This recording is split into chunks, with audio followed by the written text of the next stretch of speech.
Okay, look, I get it.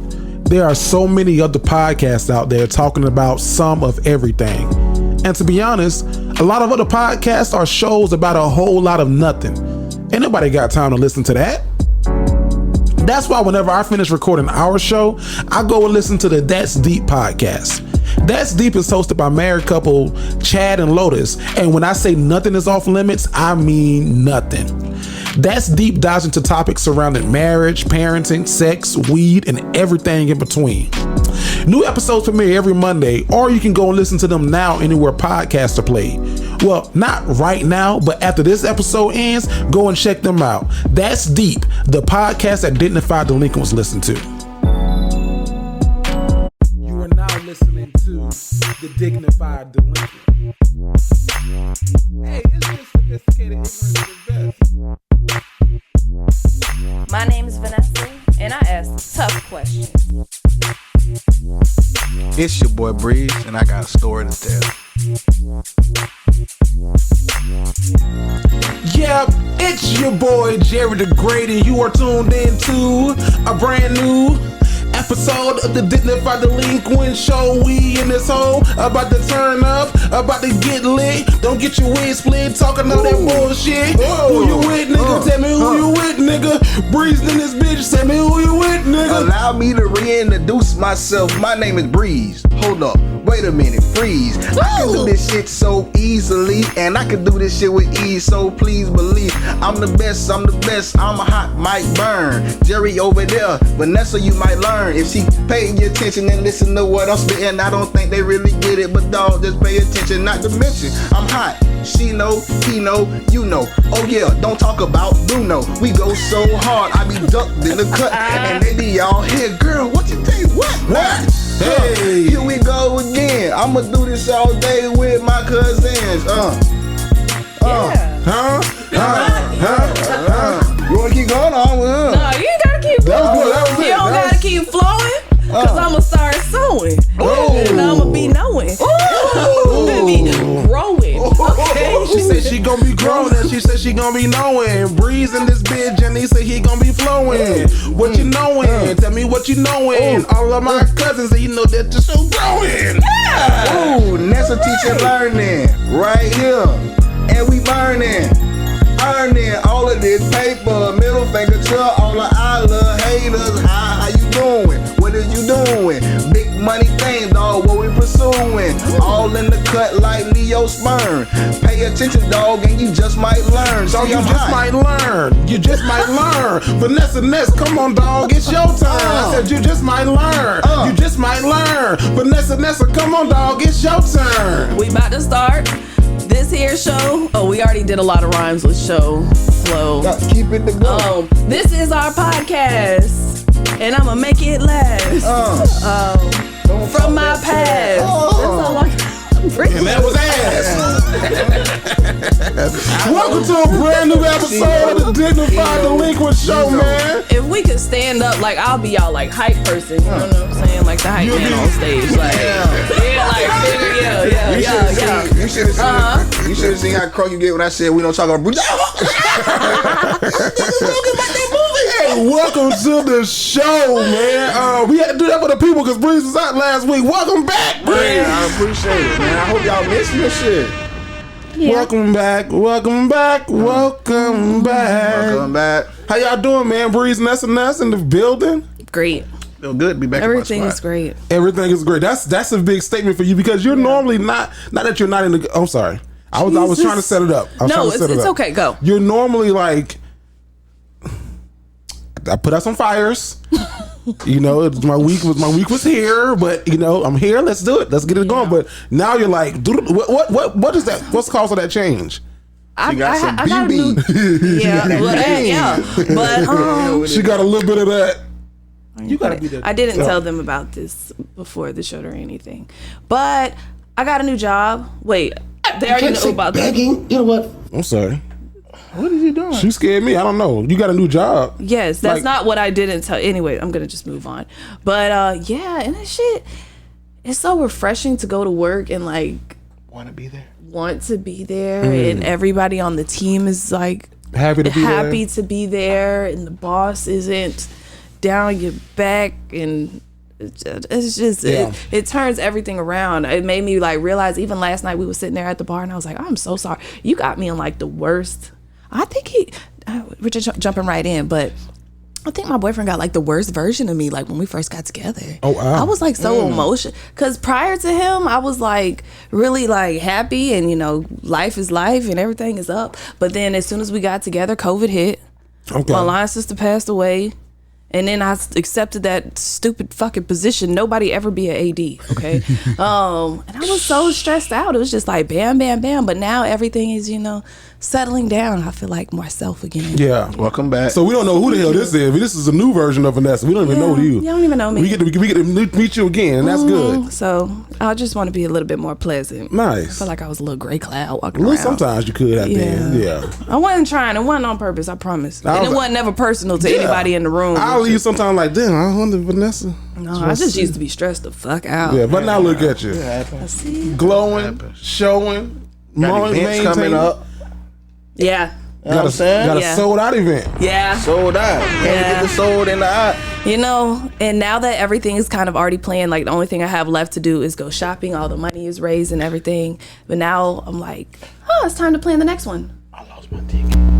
You lost your ticket. Shit, it's in your email. I deleted all my email because my phone was in. All you gotta do is show up though. Are you coming? I'm coming. Okay. How many tickets you got? 1 or 2? Because I got a two. table. Oh, okay. I got a section. Oh, I'm finna say you do. Okay, well, yeah, I'll be there. Wait, and you guys aren't coming? We're not gonna make Okay. it. I got a photographer. Okay, who is it? If you don't mind me asking. His Instagram name is Shot by Smash. I've seen him. Nice. Shot by Smash. And I appreciate you accepting the role. I believe though his primary content is shooting like OnlyFans. Oh, okay. But his rates were very good. He gonna be taking the pictures of the teachers like he gonna be doing from up under the skirts and shit. Right. Hey, excuse me, Miss Bama. If you don't They mind, gonna have their shit on Pornhub. hey, Are you tired of jacking off? can we get all the teachers over here with their pussies out, please? Please. God, Jesus. This girl's 5 miles away waiting on you. They never 5 miles away. That's what they gonna say. Can we get all the teachers to face that way, but look over your shoulder with a finger in your mouth, please? The quality of his work looks pretty good. Maybe he's probably trying to branch out into something new but too. they are all pictures of That's what's up. I'm getting women that camera, twerking dog. or like, Okay. Shot by Smash. Bree, what you got going on, man? How you living? How you doing? Hey man, I'm living good, man. Are you in the camera? Check with the producer. I'm in the camera. Should we do I just want to make sure because I'm in the camera. sometimes you be jumping out that bitch. No, I'm in that bitch. For real, don't even play with me. I am the camera. I'm back. Let me think tonight. What I'm do at the club? Might show up tonight just to stunt and dub. Or I might buy the bar to talk with the scrub. How I feel tonight, shorty, I am the club. Okay. Part the wheel, five front, jump out, stun. Neck full of jewels, I'm a pocket full of money. I can't say that fucker. Who sang that song? That's Plies. Okay, we was talking about Plies off camera. Look, give him his flowers. You said give Plies his flowers while he's still here. Yes. Shout out to Plies. Plies is nasty, boy. With my hands, I can make you do a lot of things. Have you engaged in some activities you can't explain? Put my fingerprints on every inch. Your damn frame. No, it's that part of this song where he's like, please face the wall, you about to get stripped. You about to get stripped, such. He said such. But no, I don't even know like that. Such. Scut. Plies could have seen you with a roller. You saw how I did that? Such. What's one of his nastiest song, in my opinion, because he even scared Pleasure P. But if I suck on that pussy, that'll get you. Pleasure P said, oh. Better run my tongue across that click, but that'll get you.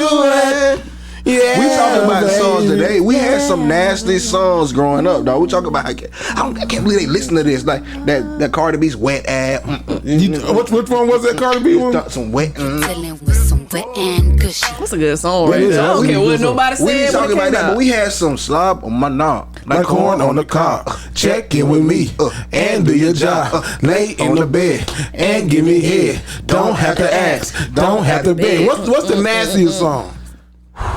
What you think? What you think the nasty? Trina had a nasty ass one. I got an ass so big like the sun. Hope you got a mouthful of dick. I want to. Right. I don't know her verse on there. Her verse on there. That nigga was disrespectful. I'm like, what? I was out in the club. I was out in the club with my wife back when we was. I'm in that bed. You know what I'm saying? I'm going in on Trina part. So I'm like, okay, he finna train it. You know, knowing DJ kind of train it off. You know, he let Trina part play. I look at my wife. You know, man, this.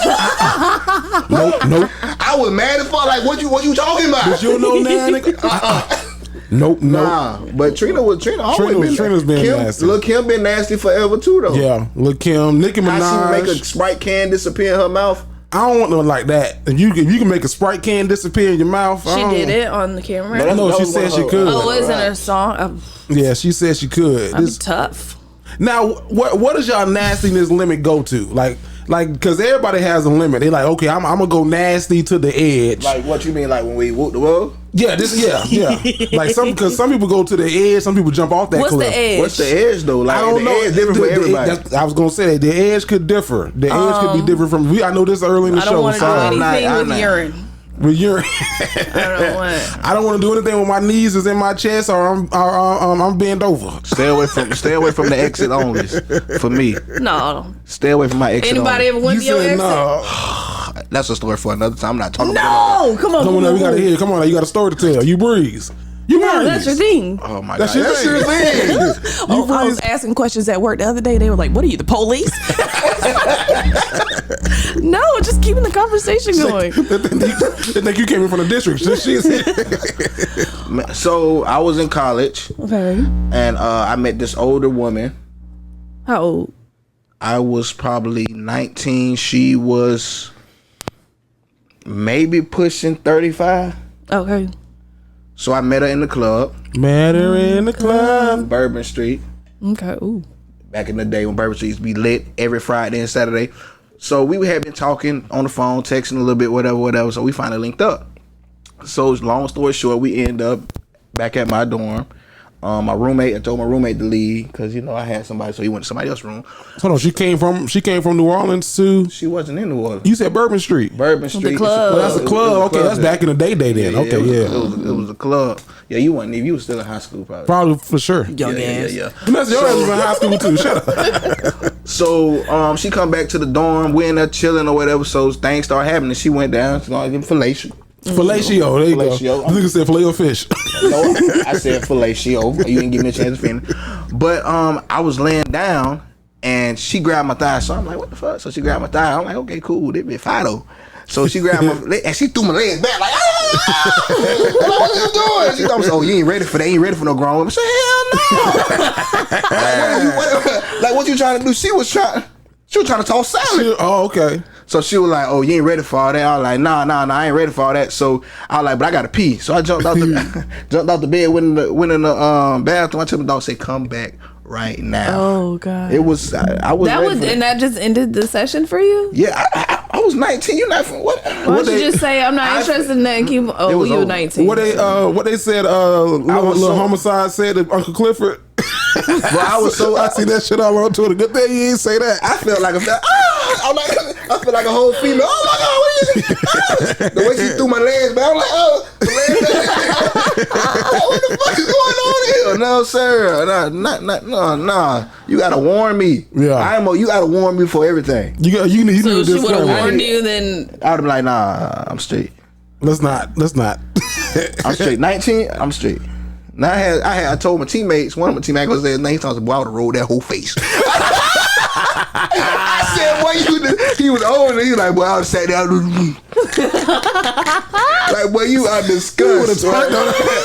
But I'm not on that, boy. I can't breathe, sir. Nah, but just what you wanted. Are you 35 yet? I am 32. Okay, so maybe I didn't know Breeze was that young. Like, you thought he was older? I thought he was older, yeah. Because I was talking to my wife. I was like, what? I said Breeze had to be born in like what? 89? Yeah. Yeah. 89. Damn near 90 because your birthday in when? December 30th. Shit, damn shit. You damn near 90. You a 90s baby. Nah, I'm 80. Born in the 80s. Crack, babe. You proud of that? Nah, like, right. Crack, babe. Nigga through a season and everything. Okay. No, No salad tossing. A kid told. I was 19. Like yeah, you're not 19 anymore, so it's that door closed forever. I don't like my butt touched. But you never had. I'm just saying. You with the shits? Keep it open. You with the shits? No point intended, but you with the shits? Yeah. That's with all the shits. Yeah, I'm with that. I'll get down with that. I can't. And I'm a giggler, dog. Like I be giggling and shit. When you get to the goose, I'm like, dog, I'm a fighter. So what? How the fuck they gonna be like? Damn, he's softer than a bit. Who needs to know? This nigga take-alicious fuck. And that bitch squeezing my leg. Squeezing your cheeks together. Giggling and shit. You go down, hold on, put your hands down, nigga. Shit, you know when you're laughing and shit. Arguments? Oh, you mad? Now you was giggling last time. You gonna bring that up though? You was Mr. Giggles yesterday, but not yet. Oh, he mad? Don't worry about it. I know how to make him laugh. Little giggly ass. Giggly ass boy. Little giggly. Watch out, man. The giggles come back. Somebody. No. I'm sorry. Go ahead. No, go ahead. I seen a question on Facebook. They asked. They said to all straight men, could you play Lil Murda's part in P Valley? If you were being paid $10 million, could you play that part? Me personally, no. Me neither. I don't think I could either. I salute that actor, and even the actor that played who was the other guy? Uncle Clifford. Him too, but that's him. I never watched it, so I don't know. But I just thought it was an interesting question. Yeah, no. $10 million, you wouldn't do that. No. Lil Murda's playing that. He's playing that role well. Did you date somebody that played that part? Yeah. But I also like it's some roles that I would not play. Like even besides that, like I'm not gonna. Is it because like you have some like deep ideology, like you don't want to portray that image, or is it like your own self identity you don't want people to question? Like no, it's not even that. I think. Well, here's the thing. One, there's always that argument of you can get somebody who's really like that to play that role. Okay. So that person could be casted for that. Okay. Two, it's also for me it's a level of I will play certain roles but not every role. So like, I wouldn't even play a prisoner because I don't even want to put myself in the like of a for black man in prison. $10 million, you would not pay a prisoner. For $10 million, we can talk about the prisoner shit, but the little murder shit, I would have to pass. I would. There's not much that I wouldn't do. That's what I'm saying. Yeah. Talking to somebody who's never seen it, what does Lil Murda do? Because I said no. He rapped, and then he asked Mr. Clifford to fill him up.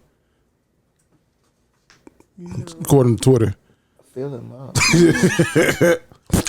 Oh no. Oh no. And that's all. They were just talking about it, right? No, they did. It was like a scene. Oh no. Yeah, it's the same. And I didn't see the scene. My wife, she said it was long as hell. For $10 million to act and some shit. Yeah, no, like the actor's killing the role. Like he's doing a fucking phenomenal job. Yeah, I heard he was a good actor. I mean, yeah, it's a job. It's a profession. I kind of want to see it, but you know how I am about like movies, like and shows and stuff. I get like I can't watch All American. Because he's not an actor. All American, yeah. Like I can't. It's I be like, bro, like I can't watch this. She's like, it's acting. They're acting. I can't watch movies where they have like grown ass people as high school kids. Yeah, like it aggravates me. Like this, he's fucking 32 and he's playing a 12th grader. Yeah, okay. Like so. I think that show is just. Which Empire, one? Can't watch All Empire. American. You don't like it? No. I like the first 2 seasons. Then like what they are now, I'm like, come the fuck on now. Like, and then the thing is when you like Breeze, like I know the main star of that show, he's my age. But he's playing a high school senior, a freshman in college. We gotta do this for Crenshaw. Then I hate shows that like having these huge ass grown ass parties. Like fuck, that party's better than mine. and then I hate shows that like when they're like even the new Power Ghost book. Like I watched both of those seasons and I was like, man, like it's 10 episodes is good, but I hate like it's gonna be a big problem in the first episode, and every episode up until number 10 they're working to solve it, and then in number 10 they're gonna solve it with a cliffhanger for the next season. It's like, oh, Tommy got out. Oh, dun. That's how I feel about Marvel movies. Yeah, okay. They have the same setup every single time. Tighten up. No. Tighten up for real. I can do that shit too. Because you just looked at me like that. And he said, tighten up for real. Tighten up back in the day. That tells you like, hey, your tail slipping. They tighten up. You slip showing. You slip showing. You don't like Marvel movies for real? Some of the, like I like Doctor Strange. I like Black Panther, but even those they all start with a flashback, and then the big problem is presented like you said. Some love interest is introduced. And then the whole rest of the movies is small fights, big battle. Mm-hmm. Conclusion. It's like a book. Yeah. It's like a story. Like rising action. Okay, English teacher. Jerry Whatever. someone to fucking said this. Yeah, I said rising action. You're right. No, but I'm right. But speaking of Black Panther, did y'all see the trailer for that? Yeah. And how we showing up for? You didn't see the Black Panther 2 trailer? Oh, I'll send it to you later. Yeah, send that. Friends, I'm already looking at my outfit. Yeah, want to go as a group. We could. And we go every. But I don't go to movie premieres. That's my only thing. We block out a row. See, yeah, I don't go like when movies first come out. Pass the bottle of but Hennessy you'll down the aisle. go on a Saturday night to see Bob's Burgers. Right, but like yes, but I don't because that's asking for the extraness. Not the extraness. The you don't know people. Like ever since that shooting in Aurora happened, Colorado. Oh, okay. When they did that shit, like that kind of, especially like when it's like big shit like this, like Bad Boys. I went to the premiere, but something like Marvel, like this Marvel movie that's gonna get a lot of attention. No, I can't go to the premiere. I go like 2 weeks later. I got you. Working in a because you have a regular job. Yep. Y'all do active shooter drills? Currently where I'm currently at, I don't recall that we did in our orientation, but in the past, when I worked at the university, yes. When I worked at the school, yes. What you supposed to do? And at the shooter, shit, get the fuck up out of there if you can. If not, you gotta hide and be quiet. And then if not, we saw the video. And then if not, you gotta fight back. You fight back? Shit. What is it like? Run, hide, flight. Yeah, fight. I don't know. We do them all the time, but I didn't know if like you think office job places did it too. We talk about it all the time. Not all the time, but I hate that they put on display what do you do. Because 9 times out of 10, the shooter is in the class or in wherever. the diagram on the side of the safe corner. In the area, because it's probably nobody that's just coming to shoot that don't know your drills. Well, really for me, they got like a video of they say count how many times the basketball has been passed. Just Google this video, basketball pass video. And like you literally count like, okay, if you got the number 8, that's perfect. But did you notice the dancing bear? Mm-hmm. Like it wasn't no fucking dancing bear. Then they played again. Mm-hmm. You're like, oh shit, it's a bear like in that bit. But you so focused on counting the ball, you don't see the bear dancing. So like when you go back and watch it again, like, oh, the bear was there the whole time. But it's like I guess it's to highlight like how you be so focused attention. and you. I used to play that for my kids, like, oh yeah, look at this fun thing or whatever. And then they have like a whole bunch of them. So then I just started playing random ones. And some of them, instead of like a dancing bear, is like some racist shit will come across the screen. And it's like, did you notice the person hanging on a noose type of thing? Like, and I was like, oh shit, that's why. Damn. If you're in the classroom, you should always preview whatever you're playing. I would highly recommend. Okay, T. Whatever you're gonna read or watch in the class, even if you're like, I know what this is gonna be about. Yeah. Check it out. Because that's how they got that Moo Moo shit. Remember Moo Moo came out not too long ago? Moo Moo scared the fuck out of me. Shit. That was the thing that had kids in the oven or something. Moo Moo was telling kids to go do crazy stuff to themselves. Right. Moo Moo was like, hey, just go out there, go put yourself in the oven. See how sick are you though? Like as an individual. Like, we know since then YouTube has changed their parameters. So like now they ask like, is this content made for children? Because you can say yes, and then it's a whole list of other shit.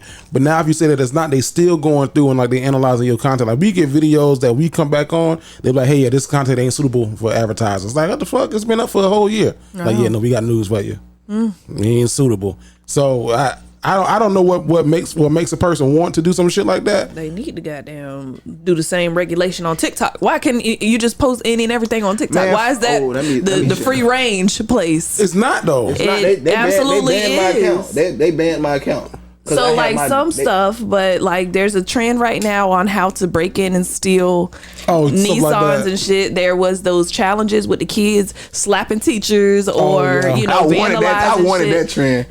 I wanted it. I'm like, boy, wish you would. the kids know. Yeah, they know. You know what's aggravating me right now too? I'm not sure if y'all on y'all because people was like, oh, it's normally what you look and what you. So I'm like, nah, because I don't like on every single page that I own. If you go to the FYP page on Instagram and like look at like the little search page, it's like sexual innuendo videos. And I don't like that shit. Like either the one with Shrek and they like, oh, when you need the last money for the rent and they got Shrek leaning over the shoulder, or like girls doing different scenarios of like them being fucked or fucked when he come home drunk off the goose and like she hitting the head on the headboard, and I'm like, man, like why Instagram is now like I don't like this shit. Sex sales. FYP means For You page, but on the Instagram it's the search page, yeah. So I don't know if y'all pages are like that, but all my shit be twerking. I'm like, God damn, yeah, all that, yeah. Because that's what you look at. I don't. It's based off of. No, but that's the thing is, I don't know, because like since I've been planning my event, now all of my ads are for it's called edupreneurs. I didn't even know that. Edupreneurs. Yeah, or marketing or all this stuff. Like my stuff goes through phases. Like when I was making t-shirts a lot, all of my marketing was for Joann's and Michael's and stuff like that. So like if your whole thing is twerking, then you're looking at or talking about twerking a lot. The ads are different than what's on the FYP page. That's what Instagram is recommending that you think will be a good video for you. Yeah, I'm saying. So why does Breeze have a lot of twerkers and I don't? I think because Breeze is like, I don't think that you have what's on my page, because when I set up my Instagram page, I set up that I'm a male, straight male, So it's like now on like my. So do you have a lot of twerkers? It's I don't have the twerkers. I have like the woman getting fucked, like play fucked, and I'm like I don't even find these funny. I don't have anything super sexual on mine. Why would? I was talking to my wife. I'm like, damn, is everybody on my timeline a fucking stripper? Like I don't know if Instagram is following people for me or what, but I feel like I think they're suggesting people based off of what you like and what you look at and what you search on your phone and stuff. So I don't search. It's okay. Shit. If you look at but my boyfriend he always talks about like what some women are saying on his Twitter, and I'm like, well, that means that you follow those women, the likes of these women. So why are you complaining about it? I guess it's a lot of females that I follow in the beginning that's not fans only, and see OnlyFans. What is it called? OnlyFans. Oh yeah, OnlyHands on the way. I see y'all in my DM talking about OnlyHands. It's coming. I see y'all. Now, Breeze, you talked about this a couple of weeks ago, and we didn't delve into it. Smack me with your head on my. Oh, my bad, Bree. Babe, bro. Hey. This ain't Ashley, nigga. Shit, that's like 3 times. No, so you talked about this, and I wanted to get Vanessa's opinion on it too, because she wasn't here when you mentioned it. You talked about a young lady who said that she has to have access to all of her boyfriend's accounts. Yeah. And if that's logical. So Vanessa, I'm challenged by choice. Don't answer this. I'm just speaking hypothetically. Do you, as a woman, why are you getting that? Do you need access to all of your man's accounts? Like, no. Well, no. I mean, my first mind wants to say yes, absolutely not. But in real life, she said she has to have a card to his accounts. She needs her own debit card to his account. Go to your microphone. No, I mean his credit card. What that says to me is that she's had it in the past, so she thinks that's the standard. So she should. I mean, if that's the standard she set for herself, she should get it. Me for myself, the standard is the standard. I mean, but I think it's about the type of man that you're with. The man that I'm with now, if I text him right now and say I need $150, he's just gonna send me $150. Like, I don't need access to, and truthfully, it wouldn't be best for me to have access to his funds. The way me and my relationship works is I'm the spender on bullshit and foolishness, and he's the person that's a little bit more responsible and honestly takes care of most of the stuff. Even when I give him money, he makes sure it goes to the place it needs to go. Whereas if I kept the money, hey, it's not gonna be kept too long. So if it's a good feeling to have somebody like that, right? Yeah, it's a good balance for us. I'm the spender. She's the same thing with me. Yeah. I'm the spender. Breeze. Yeah. Like fuck that rent. Fuck that mortgage. That's why give us the 15 shit. I tried to like chill on the drinking because even last night, like I broke it and I ended up having one drink. One drink turned 3 drink. Now we want something to eat. So instead of spending like $8, which it usually, I'm just gonna spend a couple bucks. It turns into $50-$60 really quick. You was me, I mean. So, and Jerry, you owe me shit. What you owe me for that Bacardi and Coke? And the goddamn in the thing you said, I said, Vanessa, did you put it on my tab? She was like, no, don't worry about it. No, how the hell don't worry about it turned into I need that $7. Well, you had a tab? Yeah. I had my card on the file. Yeah. Everybody had a tab. Oh, y'all paid every for every drink like just then. No, we waited, but I didn't know you had a tab. You was off. No, we didn't have a tab. I didn't have a tab for the group. No, hell no. Shit, you should have the way you set us up. Now, okay, let's talk about that. Let's talk about that. Can I get that one more thing? Now, what did y'all do last night? Y'all experienced something. What did you do last night? That's you tell the story. It's your story. All right, so here's the thing. I was trying because we got some live shows coming up. We got some live shows. I put some dates out there on social media. Y'all saw them. Baltimore. I don't know why, but out of nowhere, Baltimore has become one of our top listener groups. So shout out to B More too. Shout out to all of you. This nigga play too much. Shout out to all of you. So Baltimore comedy. I think it's called the Baltimore Comedy Factory or the Baltimore Comedy Zone. So it's a club in Baltimore. We working on some things with them to get out there. Man, I want to also, this while we here as a quick pause moment, I want to give a shout out to the And Then We Had Sex podcast. Man, they are showing you, a lot of people look at the 85 South show, which I also look at too and admire what they're doing over there. But they're also at a level that's so skewed and so high. It's almost like, they're like the new kings of comedy is what Steve Harvey called them. But if you're a newer podcast or a more local podcast like we are, and you're growing still, man, look at the And Then We Had Sex podcast and what they're doing on that show and how they're hitting the road and how they're growing their fan base organically. Man, salute to that young man and that young woman over there and they freak asses. And if you like some freak shit, I might check them out. Because I was watching some stuff the other day. He was talking about how many different partners he had and shit. They married. They married couple, married couple, and they do a podcast together. That's good. They can have that talk. And then, but like as a man, I'll be watching the show like, man, you gonna let your wife just sit there? I'll be looking at her as like. Shh. So you sucked how many dicks in one night? Goddamn. Fuck. Right. I can't sleep that night. Tossing and turning. Fuck. So how many was it? She's like, yeah, because I ain't gonna bring it up no more. I want to know one more time. Bro, men, chest hurt. Like, yeah. When the women say certain stuff, it's almost like you just like take everything. But you can't show it though. You can't show it. Like, have you ever knew a guy, Jay? You probably do. They be like, man, fuck that girl. I don't care about her, bro. Fuck her, bro. I'm here, bro. Like, I'm getting it. And then get on the phone. So you really just gonna talk to my dog? Right.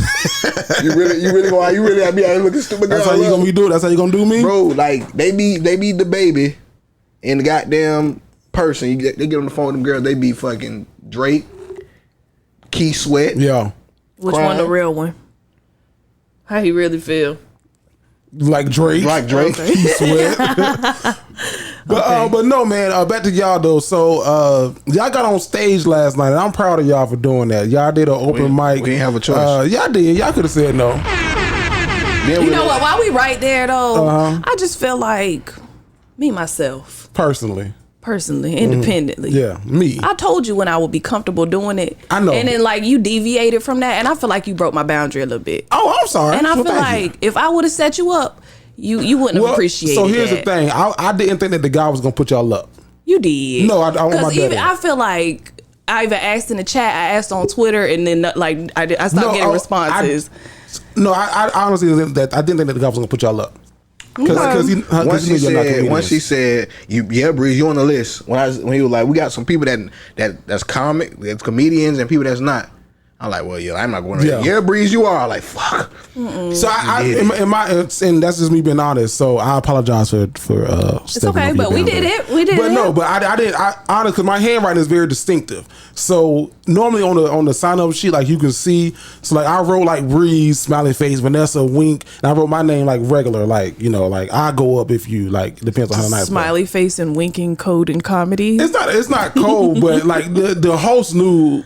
Us, me. I don't know if you knew. Shout out to Bobby Brown. Yeah, great job. Yeah, hey, I like what he doing. Yeah, for sure. I like him. But I didn't think that he was gonna go up. But then, because I would, if y'all weren't comfortable going up, I would have jumped in front of y'all. But I knew Vanessa was gonna go up when she looked at me and she was like, okay, I think I'm. Well, I had my couple of drinks already, but I would have prepared myself a little bit. And then I knew Breeze was gonna go up when Breeze kept acting like, Jerry, go give me a shot.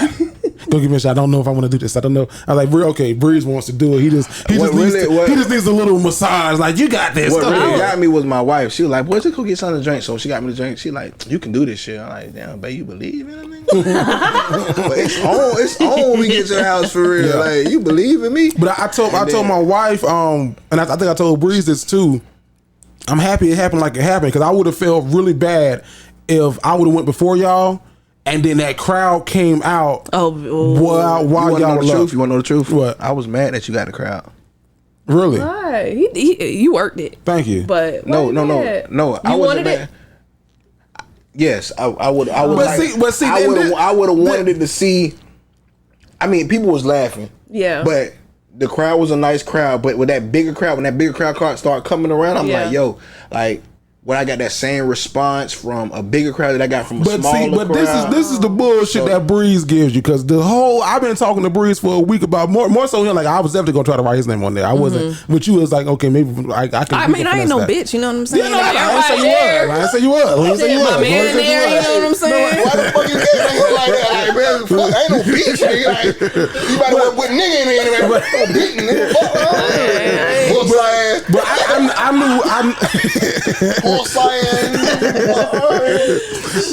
I knew Breeze low key wanted to do it. He just ain't never express it. Like Breeze, like because we done talked about this shit like many of times. Because he watched 85 South Show, bro. I think I can do that. Breeze like, in order to do it, you got to go there and do it. So somebody got to push you to go do it. So Breeze was gonna definitely be like the one. Like okay, like Breeze, you got to go. But I would have been nervous for him in front of all them people. Not that he would have did better, like any different than what he done, but it's like like with you especially. It went from like 15 people in the room to 30 people in the room, like quick, that. Yeah.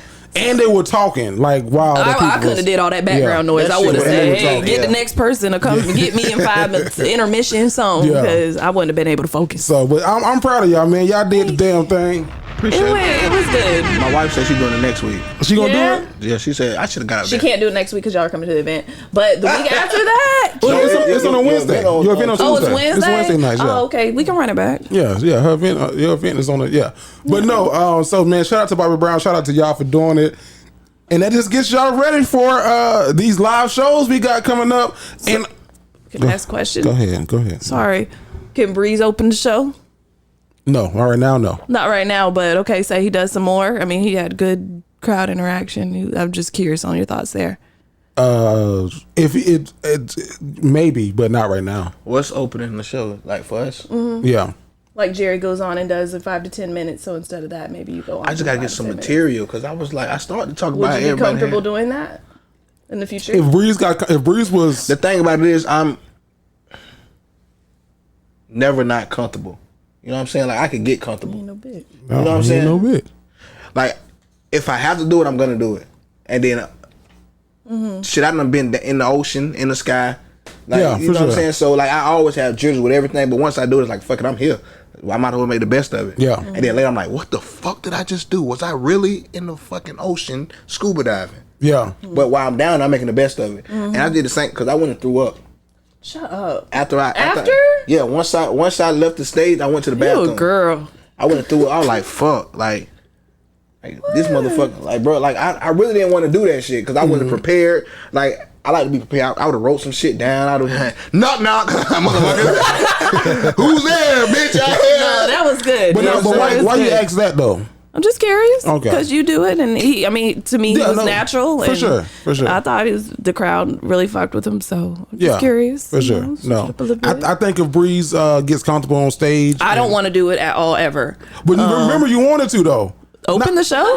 No, not open the show, but you said you had a point where you was like, when we first started, you was like, well, Jerry, you gonna be there by yourself. Can we all do something there by ourselves? I don't know what you was gonna do. I don't know if you was gonna go that bitch and juggle. Well, I didn't know that you were going to do a comedy set, like you give a different presence. I don't think a group thing. I don't think everything has to be comedy. You give a different presence. Though. Yeah. Like you went up there and you did your thing. I'm like, okay. Yeah. It's something about you that grabs people's attention. Like I think people think all the time, like you go up there, you have to do at a comedy show, you have to do comedy. But if you get on stage, it's not all about like telling Joe Heavy. Getting people to interact with you is the hardest part. So once the crowd is interacting, even if you're not fucking funny, if the crowd fuck with you, they gonna fuck with you. Yeah. You know what I'm saying? Like Shawty, she was fucking with you. She said what she said with you. She was fucking all engaged in your fucking. Oh yeah. Anything you said, like she was amping you up. So once you get the crowd to, I think that's the hardest part, to get the crowd to fuck with you. Like okay, yeah, like I could fuck with him. I don't see it as like the guy that went first. Yeah. Nobody could fuck with him. Like, yo, like. I would never want to go first. I would not want to do that shit. I don't remember who went first. The guy who was talking about fucking going to space. Oh no, he wasn't good. Yeah. But he didn't get the crowd to fuck with him. He went straight into it. It wasn't even a fuck with him. You gotta have the crowd to fuck with you, but you also gotta be decent, somewhat decent as well. Like they can fuck with y'all they want to, but if you ain't, he worked on them jokes. Yeah, no, he knew he had something. I gotta hear. But no, he wasn't good. Yeah. Well, I don't aspire to do stand up. I would do it like for practice for the live shows here and there, but I don't see that in my future. Yeah, I know it's not your ministry, but so I'm proud of you for getting up there and just doing it. I'm gonna try to write some jokes. I might go out there and dab in a little bit, see if I got a little something in me. I think you just take your stories and just insert a couple punchlines and you good. Yeah, the punchlines is the hardest part though. I know I was up there like shit. I don't have a way to end this. Other than saying it. That's all I gotta say about that. What amped me up was when I listened to the videos, I heard how people was clapping and laughing. Like, fuck, they really was laughing at. Because when you up there, it's not like, you don't really hear, like, you hear it, but you don't hear it. It's kind of like you like in a. Yeah. Like, I'm just up here. I was like I don't know where to look. Where do I look? Because when I was talking, I didn't hear people laughing or like interacting. But then when I watched, I'm like, oh shit, these motherfuckers is laughing. I was trying not to look at y'all. So you know y'all did really good. First time for both of y'all, right? Yes. Well, you've been on stage, like you done the live shows, but this different. This is totally different. It's different, yeah. So totally first time for both of y'all. So congratulations. Thank you. For in the words. Oh, but hold on before I go. So we got a couple live shows coming up. Go to our Instagram and look at those dates. Go get your tickets for Orlando. Those are up right now. Greensboro coming up soon. Jacksonville coming right behind that one, and then Baltimore and Hawaii.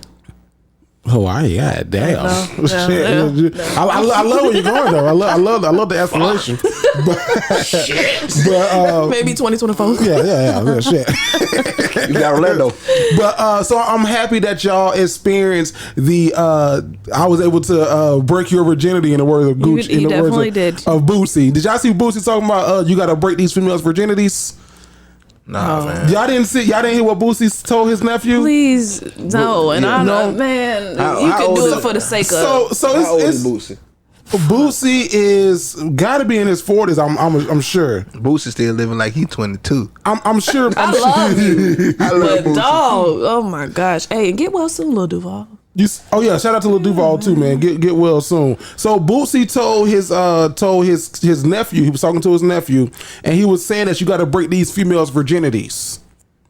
And by that, what he was saying is that you have to be there first. Like, you don't want to be a guy and she's already experienced some stuff. So put on her first flight. That's breaking her flight virginity. Take her to a nice steakhouse. That's breaking her steakhouse virginity. He said you want to be a guy that breaks a female's virginities. You don't want her to be breaking your virginities as a guy. You want to be breaking hers. So what's various experiences. Yeah. He's not just talking about sex. No, okay. But the way he said it, it was like break. So I think it's cool. Yeah. I mean, I like to be broken. Somebody. Well, no, I don't. I like to know what I'm getting. I like to be the expert, kind of, in situations. Everything? Not in everything, no, and I'm not. But it's like music festivals. I like to be the person that's like my boyfriend, he never wanted to go. I ain't going to that shit. I ain't camping. Da da da da. And then we go and it's like amazing. Or I don't like concerts and then we go and it's amazing. So yeah, I can fuck with that. yeah, but we can break each other virginities. Yeah, I fuck with it. Like, help me, help me figure out who the fuck I am. Right. You know what I'm saying? Like, help me, because I didn't like fucking scuba diving. I still can't believe I went down there, but I loved it. yeah. Fucking, what's the shit when you Wait, so you was just out of town, right, or something? Were y'all just on vacation? We was in Jamaica a couple months ago. No. Oh, so last week you weren't on vacation? Oh, right. This nigga was on the watch list. Oh, no. Yeah. My sister-in-law had COVID. She had came over. So I didn't want to come. I just wanted okay, so that's okay, why okay, I This nigga was on the so those was the throwbacks. I was like, oh, okay, look at Breeze and them on vacation. Nah. Oh, you must have recently just followed him again. No, I mean, shut up. No, I mean, follow Breeze. So what you were just saying, that brings me to a point. I seen somebody talk about, they asked this guy on a podcast, would he mind if his son was Russell Westbrook? He's like, what if your son was Russell Westbrook? He's like, nah, my son could never be Russell Westbrook. Hell no. What does that mean? Like, can you give me some context? Let me go. Oh, okay. So then he asked the same question. He asked the same guy another question that said, would you want your daughter to date a Future? Or would you want to date a Russell Westbrook? He was like, this Russell Westbrook and Future situation, we having your ass in the chokehold. But go ahead. It's aggravating. Like, I don't understand. Like, what is he doing wrong? Like, what is who doing wrong? Russell Westbrook, not Russell Westbrook, Russell Wilson. I'm sorry. Yeah. Okay. I was gonna say, did he do something?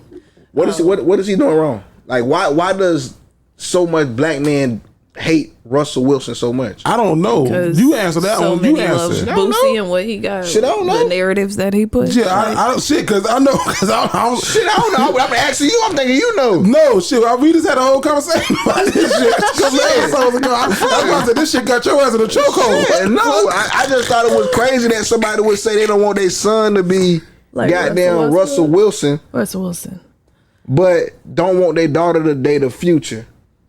Yeah, I don't know. People just you don't listen to anything. All right, I ain't gonna bring no shit else no more. They get on my ass. Fuck it. I don't know how we get from working. Shut up. No, I was like, what the fuck we got from working virginity to so Russ back to Russell and Future. Right. Oh, maybe because he's like setting.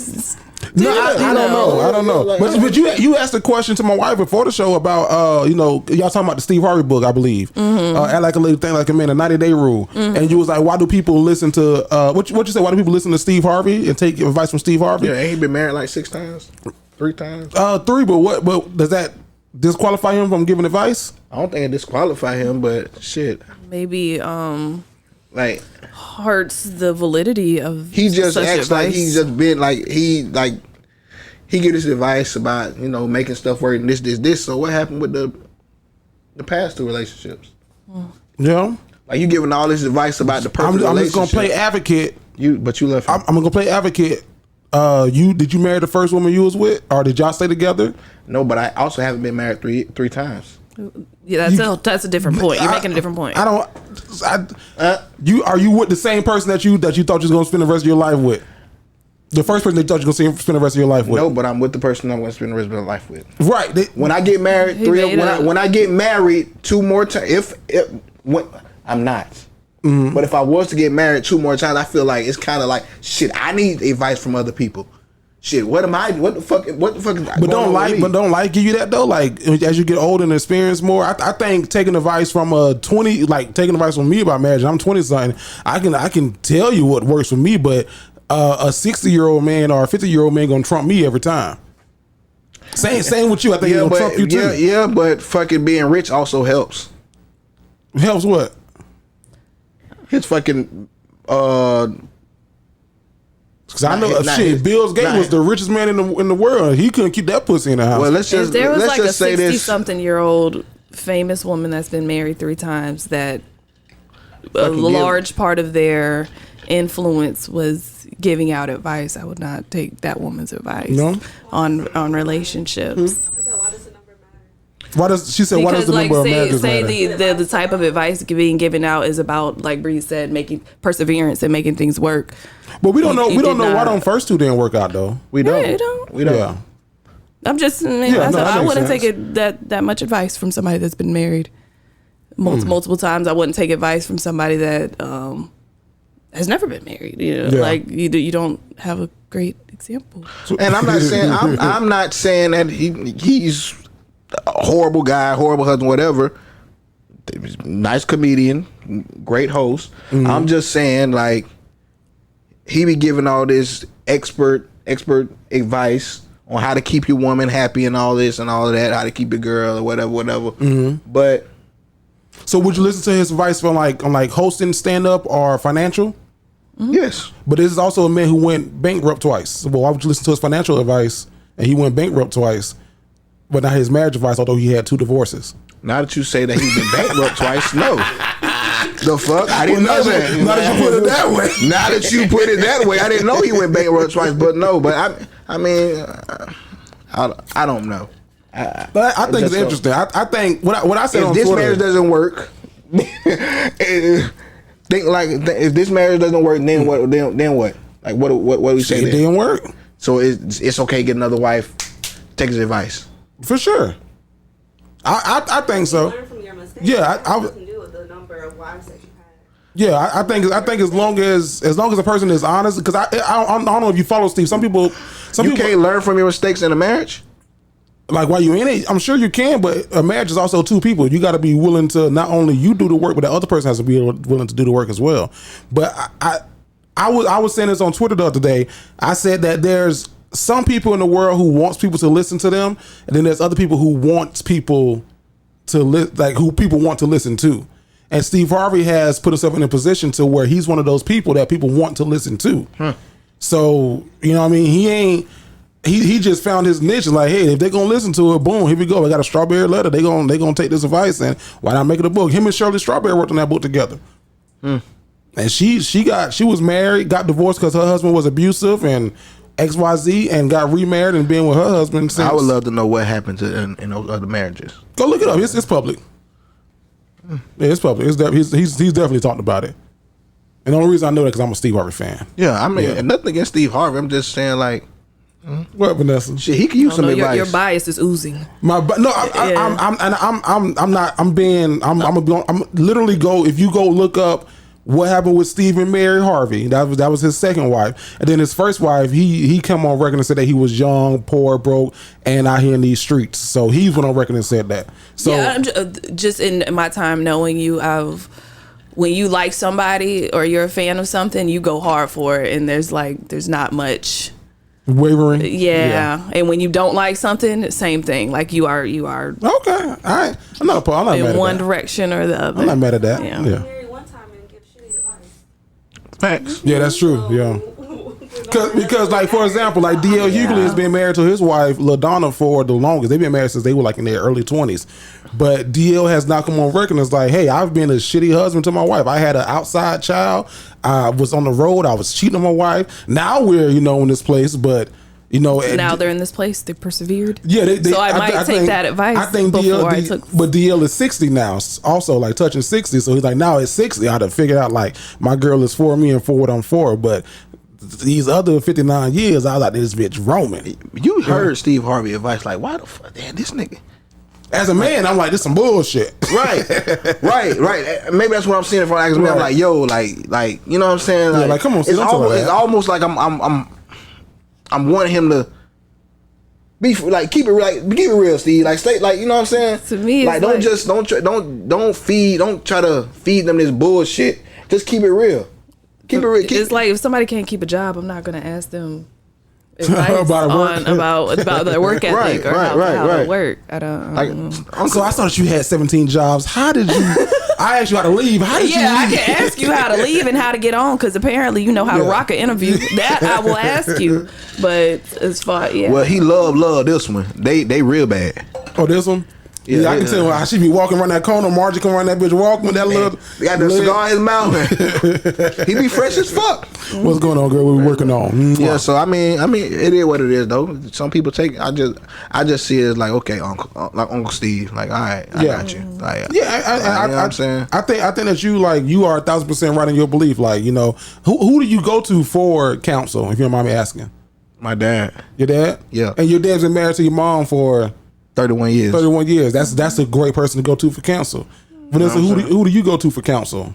Relationship advice. Might it be friends or family or? Not anyone really. My friend Antoinette, she's super level headed. Shout out to her. But I don't really be tripping. He don't really be tripping like that.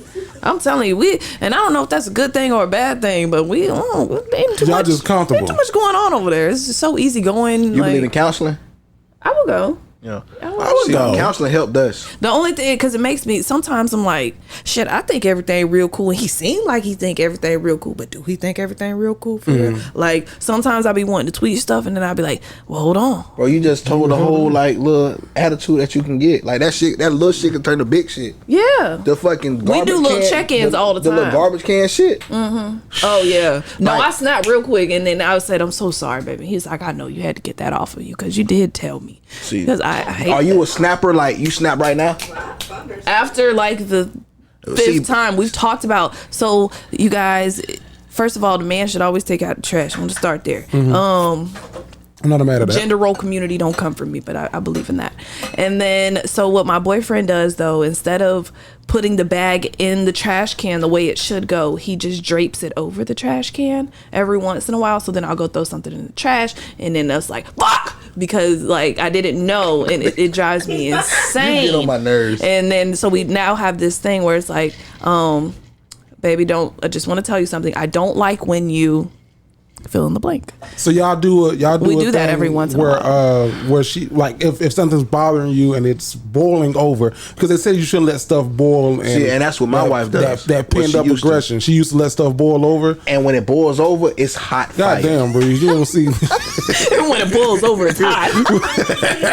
I'm trying to get your ass hand signals that she's showing the camera. Shit! I think you finna say some important shit, and I wanted to be on camera. All I said was hot fire. We need the signs, Veronica. You said No, the signs, I knew what you were saying. I wasn't No, going to detail. I know. I don't. But the details. Was need that to why be, you said it was hot? That's why I said hot fire, because I see you, but I ain't want to look at the camera like, okay. No, I don't want to look at the camera, but I want like the conversation to be genuine and caught on camera. Oh, no. Yes, okay, so it boils over and the shit hot fire. Like, she will let shit build up. Okay. Like, fucking. And he'll tell me like immediately, like, hey, I don't.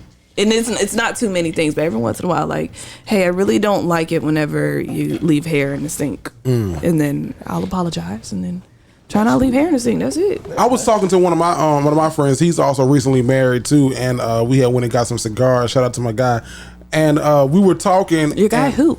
I'm not gonna say his name. I'm not gonna put his business out there because. Because you're about to tell his business. Yeah, but I'm not gonna say his business. I'm not gonna say his name. I'm gonna say his Okay, business. got it, I'm gonna got say it. his name. But we realized that we had some of the same struggles where he was like, man, like, you know, I can tell every room my wife has been in because of how she leaves the room.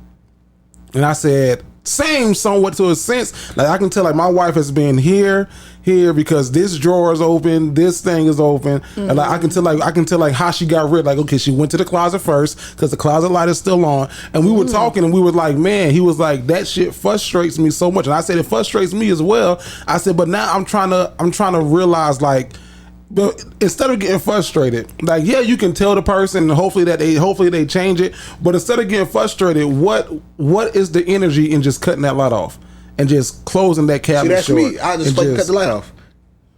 I'm cutting the light off. I try to be like that, but and I do go behind him and do some of like another thing he does. If we have fish, he'll descale the fish and leave the fucking skin on the cutting board, and it's that shit drives me crazy. And it starts stinking. And what is it for me to just throw that in the trash? Right. But you gotta I say do. something. You gotta say something though. I got to. You gotta say something. I got to. Even if I say something even slickly. I say shit slick.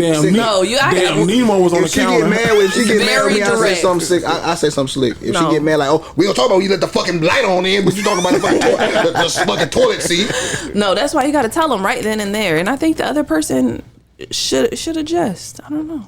You gotta adjust. You gotta adapt. Dog. Both people gotta. She would adjust. snap. I'm like, damn, what the fuck? Like, He hates shoes in the house. I'm like, damn, if I do something, please just tell me. Like, do not wait till you get to that point to like, God damn it, fucking, why the hell is the seat up? Like, shit, I'm sorry. Like, I didn't know. I was sleepy. I peed at fucking 3 o'clock in the morning. I just got to put it down. I'm sorry. When I'm mad for real though, when it's something bad, I probably don't talk to him for like a day. Not on purpose. See, I can't do that shit. Just gotta think it out. You can't do that, bro. And make sure I ain't tripping. Like talk to me? I gotta call Antoinette and be like, hey, am I tripping? Then the whole day be like, you mad at me? I'm not mad, I'm just in thought. We went to fucking therapy about that shit. I said, Bree, we can't do this. She would fucking... A grudge? What? Oh, not a grudge. No, she was. If she said the silent treatment is a silent treatment with her. It's not no fucking in between. Maybe say anything. That shit is silent all the way fucking through. I hate that shit. Like, if we gonna be mad at each other, let's at least still talk to each other. So, like, you'll be talking to her and she, like, say she's reading a book and then she'll just like, like she'll right, hear you. little shit like that. Oh, I'm like, yo, stop this shit. I'll leave the house.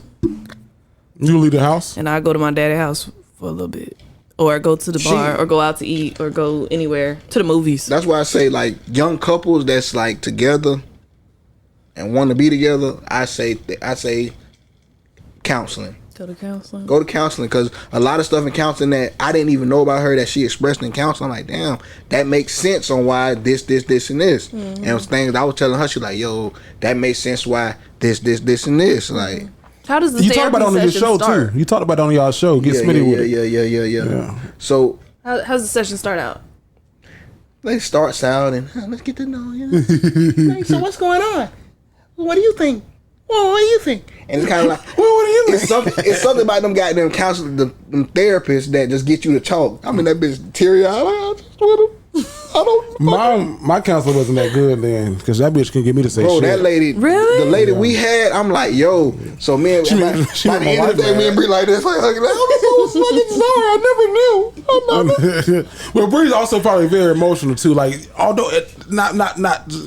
If you just fast forward, you probably like a very emotional person. Like, you wear your heart on your sleeve. Although you don't, you do. Mm-hmm. When it comes, it comes. Yeah. Like emotion, like crying, I don't do it often. Mm-hmm. Like, you know how some people want to cry. Mm-hmm. You ever been in a situation like, fuck, everybody else crying, I need to cry. But I can't. Mm-hmm. You start thinking about some shit? Like, fuck, I'm trying to cry. And I'm one of them people, but like when it all hits at once, it's like, fuck, I gotta get this out of me. Yeah. So then it's like a cry, not an ugly cry. Like, it's just like tears. A hard cry. Right. Man, yeah. fuck. Right. Like I was one of the guys. I'm still one of the guys. Like, I'll take a shower. I cut the lights off at night. If I take a shower, and if I need to cry, I'll cry in the shower. Yeah. Aww. Like I'm one of them people. That's good. And then, but Bree is one of the few people that see me cry. Who is Bree again? My wife. Okay. So if I I done got comfortable. Like, if I need to get something off my chest, like, you know, my dad had a situation going on where he had a mini stroke, and like I didn't know how to take it, because to me my dad was Superman. You know what I'm saying? And to Superman, when you a kid and your dad is all you know, Superman. He's Superman, and all of a sudden Superman has a kryptonite. You like, yo, what the fuck do I do? Yeah. You know what I'm saying? And I just had to get it out. Let that shit out. You know what I'm saying? Sometimes you gotta get it out. Yeah. Because that me holding it in just made me angry. I think I appreciate you for sharing that. That's a good share as well. That was a very great share. Thank you so much. As we bring our voice softer, we appreciate Breeze for sharing, and we appreciate Vanessa. That's what the white passes be. The white passes are really good therapists. We appreciate you for sharing that and for bringing that to everyone's attention. Your white versus black prayer is spot on. Thank you so much for sharing. And as we transition now, we're going to go into. But no, man. So I think that, you know, your counselors has a counselor, because everybody needs somebody to talk to. So I don't think, if you didn't learn anything, we started off with Steve Harvey and got way here, but if you didn't learn anything from this shit, I think that the biggest, shout out to Uncle Steve, the biggest takeaway are, in the words of my good friend Jade, the value add is to find someone to talk to, whether it be about work, relationships, life. Get in front of some people and talk to them. I think that, you know, Mental Health Awareness Month was a couple of months ago, but it's never a bad time to just put a spotlight on that. Find somebody to talk to. Like, I don't think that you alone in the world. I think one of the dopest things too, and I'm gonna get this number wrong, but please, somebody put it in the comments and Google it, or if you're driving and you listening to this and you need this, find it. There's now a number that you can dial. If you're like in an immediate crisis and you're thinking about doing harm to yourself or to others, there's an immediate, I think it's 855, but double check that and call that number if you need it, man. This is just with anything. So I just wanted to bring the room here, and then as we come, and you can always talk to your cousins, man. Y'all write us, man. We here for you. We see y'all DMs, we see y'all messages, and we pretty good at responding. So y'all holler at us if y'all need you. Well, I'm pretty good. You responding? I'm pretty good. You responding? I respond. I think I respond. If I don't respond to y'all, it's because you in my other messages. And then once those get a little full, then I check them and I say, oh, they probably from the podcast. And then I approve you and get you. Yeah, y'all need somebody to talk to. We here for y'all. Although we probably lost the play cousin here recently because Breeze just got on Breeze got on my Instagram live and just ruined this guy's fucking whole experience. Wait, who? No, I didn't. We had a cousin named Kobe Jack, and Kobe, you know Kobe. Kobe is a big jokester. You wasn't on like your sister was though. What do you do? Fired his ass up. Fired him up for no. I don't want to say for no reason. I want that back. I want that back. He told me I ain't own my house. I moved in with my wife. Oh. He Kobe. Yeah, that's Kobe. Big Kobe. Big Kobe. He would walk around the same hotel for fucking 20 minutes. Thomas, he had to find a little something in his room, but just walk around the hotel. It wasn't even the hotel. It was a hotel. The hotel room or the hotel you can go from your car to your room, right, without going into the building. Like you can see your car from the balcony. Right. No elevator. You staying now? Talking about he in Florida. He in what he said? Cocoa Beach. Cocoa. Shout out to my man. Cocoa Beach. I love Cocoa Beach. Shout out to my man Kobe. Man, we like that. What you said about him? Everything. Everything under the sun. I just shut the fuck up. I just shut up. He started it. So Kobe, if you listening, because I know him though. I know him a little bit, not like personally. He started flying you up in the comments. Yeah. Then I was like, come on, without Kobe now. Come on now. You. He just went talking shit. Yeah, and it wasn't even funny, but it was like, come on, Kobe. He came at Ashley. Ashley like, oh nah, your sister let him have it. So she went have it. Say what you had said earlier. I was like, oh shit. Okay. Leave his wife out of it. Oh shit, man. Shout out to all the play cousins, man. Y'all been a little quiet in the Discord, but I saw that they bounced back. They like, hey, we even a little quiet because I realized what they've been doing. They've been going into little subgroups, and that's cool. Like that's dope. So we appreciate everybody for rocking with us and rollers with us, man. Shout out to like I said, be more to all of you, and shout out to Houston, Atlanta, Charlotte, North Carolina, Greensboro, all the places that rock with us, man. We rock with y'all for rocking with us, so we appreciate you for doing that. Now, Breeze, yo, I saw this and when I was putting the show together, I didn't know if I was gonna use it or not because I'm curious about it. You said, should men be embarrassed for working a 9 to 5? I thought it was such a crazy question, but somebody said that. Yeah, people are embarrassed. Like men are really embarrassed that they have a job. Like it's such a big thing going on where these girls is glorifying fucking drug dealers and scammers and robbers and thieves. It's like guys who have 9 to 5s, part-time job is being a scammer, a robber, or so they can just say that they, you know what I'm saying, they have that I don't want to say juice or that clout. Yeah. Because I don't know. I see a lot. There's so many like entrepreneurs, and that's like the wave right now. Yeah. And so even there was a time where I was like, am I supposed to be working? Like, should I be here? Yeah, like I own my own thing. Like, should I just, you know what I'm saying? So not even from like looking at men, just looking at like our peers. It's like, damn, nobody really works, or so we think, because social media they're showing us, you know, anything and everything. So all the beautiful parts of it. Yeah, and so I had to like remind myself, like, bitch, don't be looking at social media. Yeah. Look at your own life. Go at your own pace and stuff like that. But to me, that's more so what I see. That I do think some people are maybe not embarrassed, but like trying to leave that part of their life out. And it's like, no, like you could talk about that. Yeah. Now I wouldn't say that I'm embarrassed about it. But so Breeze, you said this other day, man. I want to delve into it too. But you call yourself a personality, right? Yeah. So like I consider myself to be a personality on social media. You don't. My social media is strictly what I do entertainment wise. It ain't back in the day it used to be like very professional. That's why I started this podcast, because I looked at my social media. I was like, man, I got too fucking lame. Not lame, but it was like The reason why I started the podcast is because I graduated from college and I was like, man, I'm wearing suits to work every fucking day. Like my Facebook status is changed. So if you really want to level up in your company, what you gotta, and I was like, I don't give a, like that. I don't care about that because I care about my professionalism as well. But I also like, man, people came to my page every day for like a joke of the day or Jerry gonna say something funny. And I had got away from that, so I was like, man, I can be both. I can be a dignified delinquent. Mm-hmm. But so now, like on my page, you see all of my entertainment shit. Like I don't share my personal life with it, so you would think that I'm fully. If you just look at my shit, like, oh, he's a full-time entertainer. Like I don't share where I work at, what I do, none of that shit.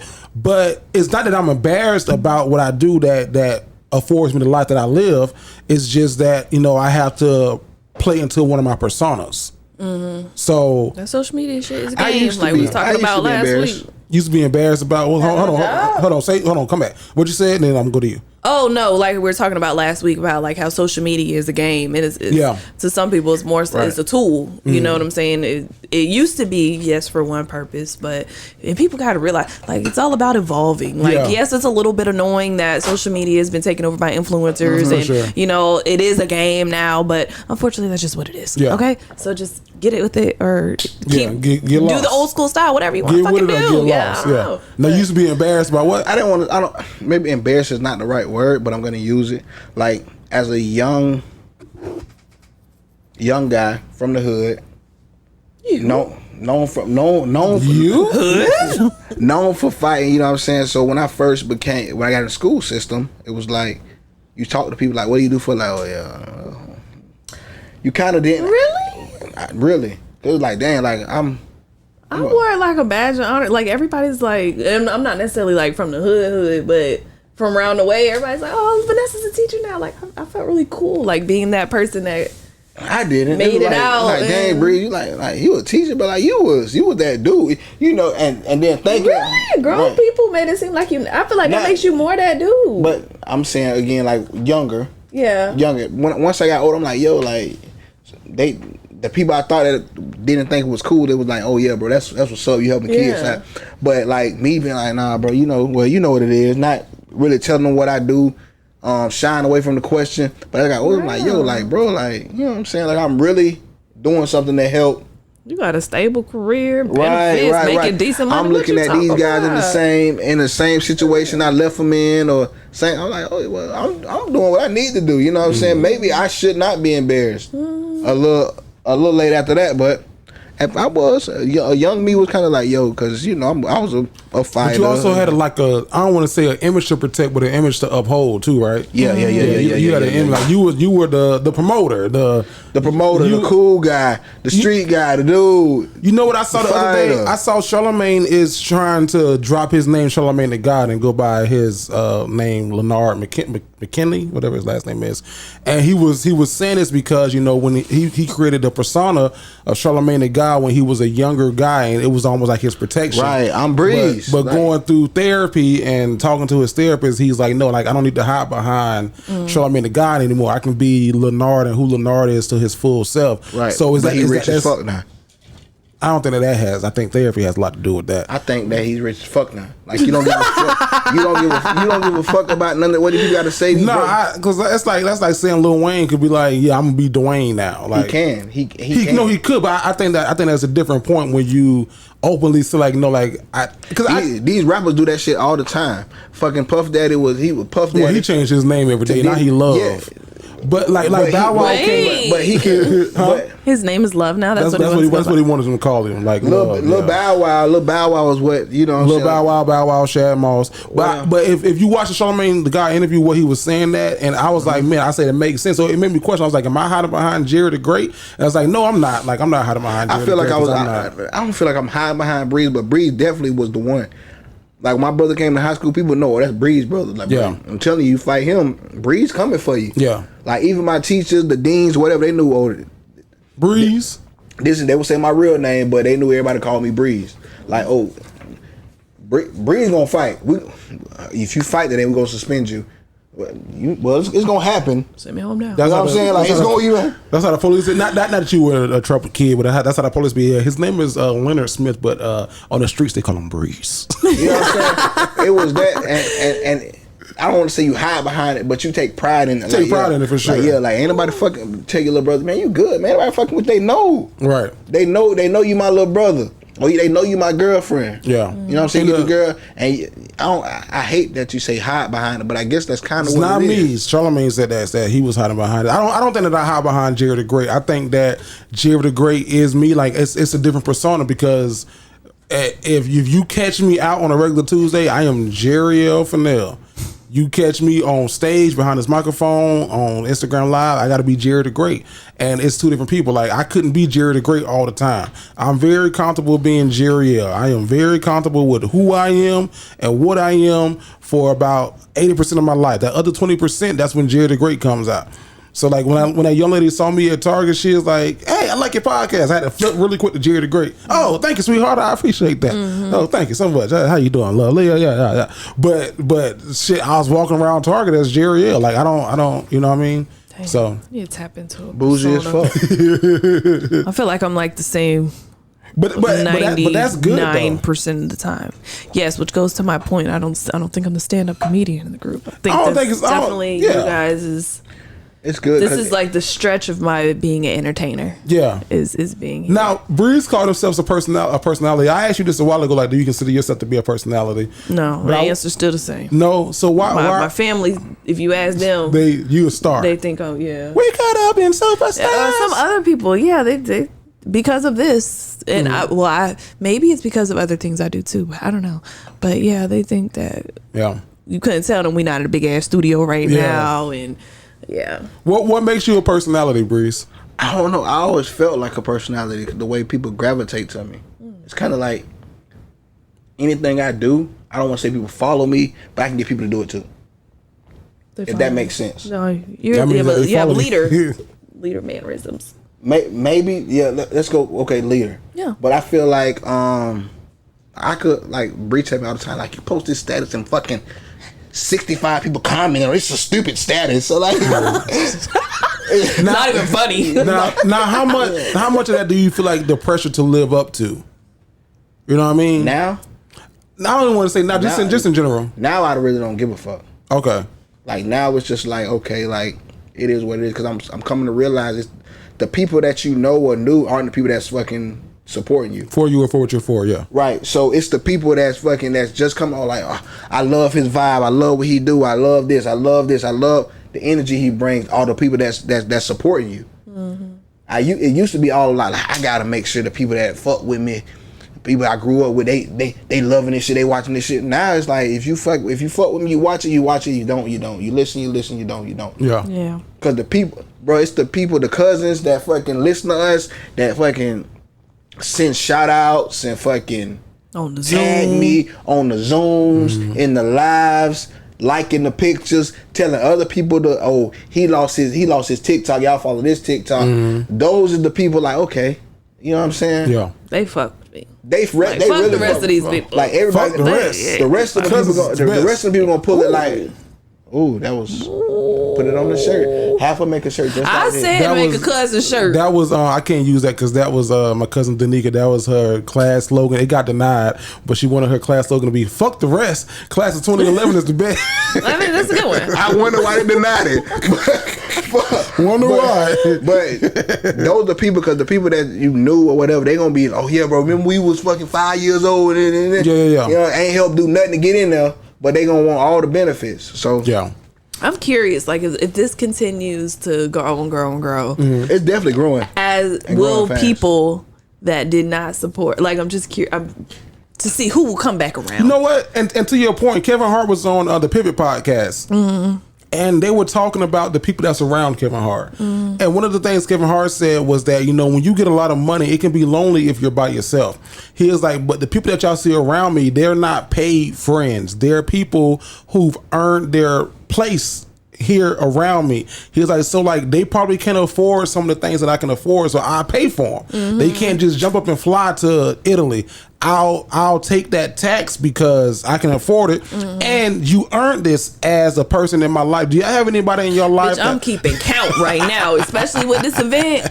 Oh, okay. I done shared your shit 50,000 times. Yeah. Everything you do, I ain't seen one share of my thing. Okay, noted. Am I in your count? Yeah, you in the count. Okay. Y'all I better be. Y'all in the clear. Like.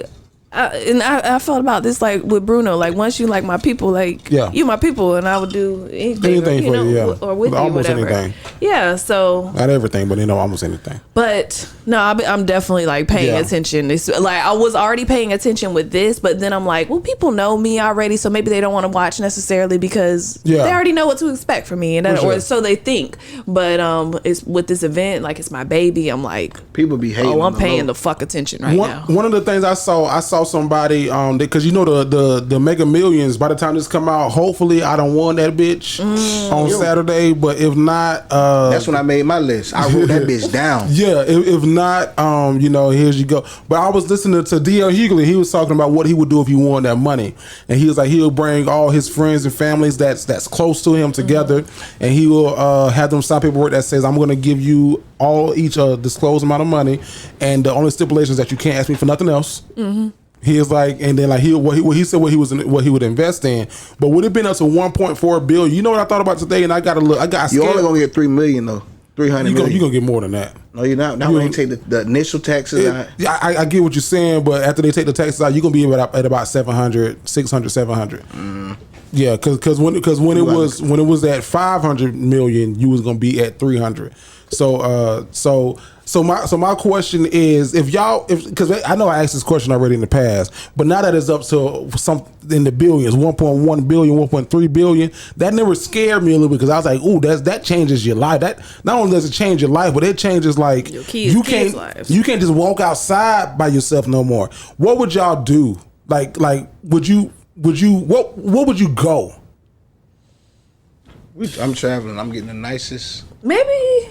Yeah, I'm traveling. I might do something not too crazy. Like maybe start with a cruise. That will give me a smooth 4 to 5 days to just think, to decompress, And then I could, because that day that money hit my hand, I'm like, you know what, you've been good to me. You've been good to me. You've been good to me. I want to buy this. I want to buy, you know what I'm saying? I'm going to be antsy. So that's where your mans come into play. Yeah. That's when he comes into play because I would tell him. Bree coming into play automatically. You turn this ticket in, bae.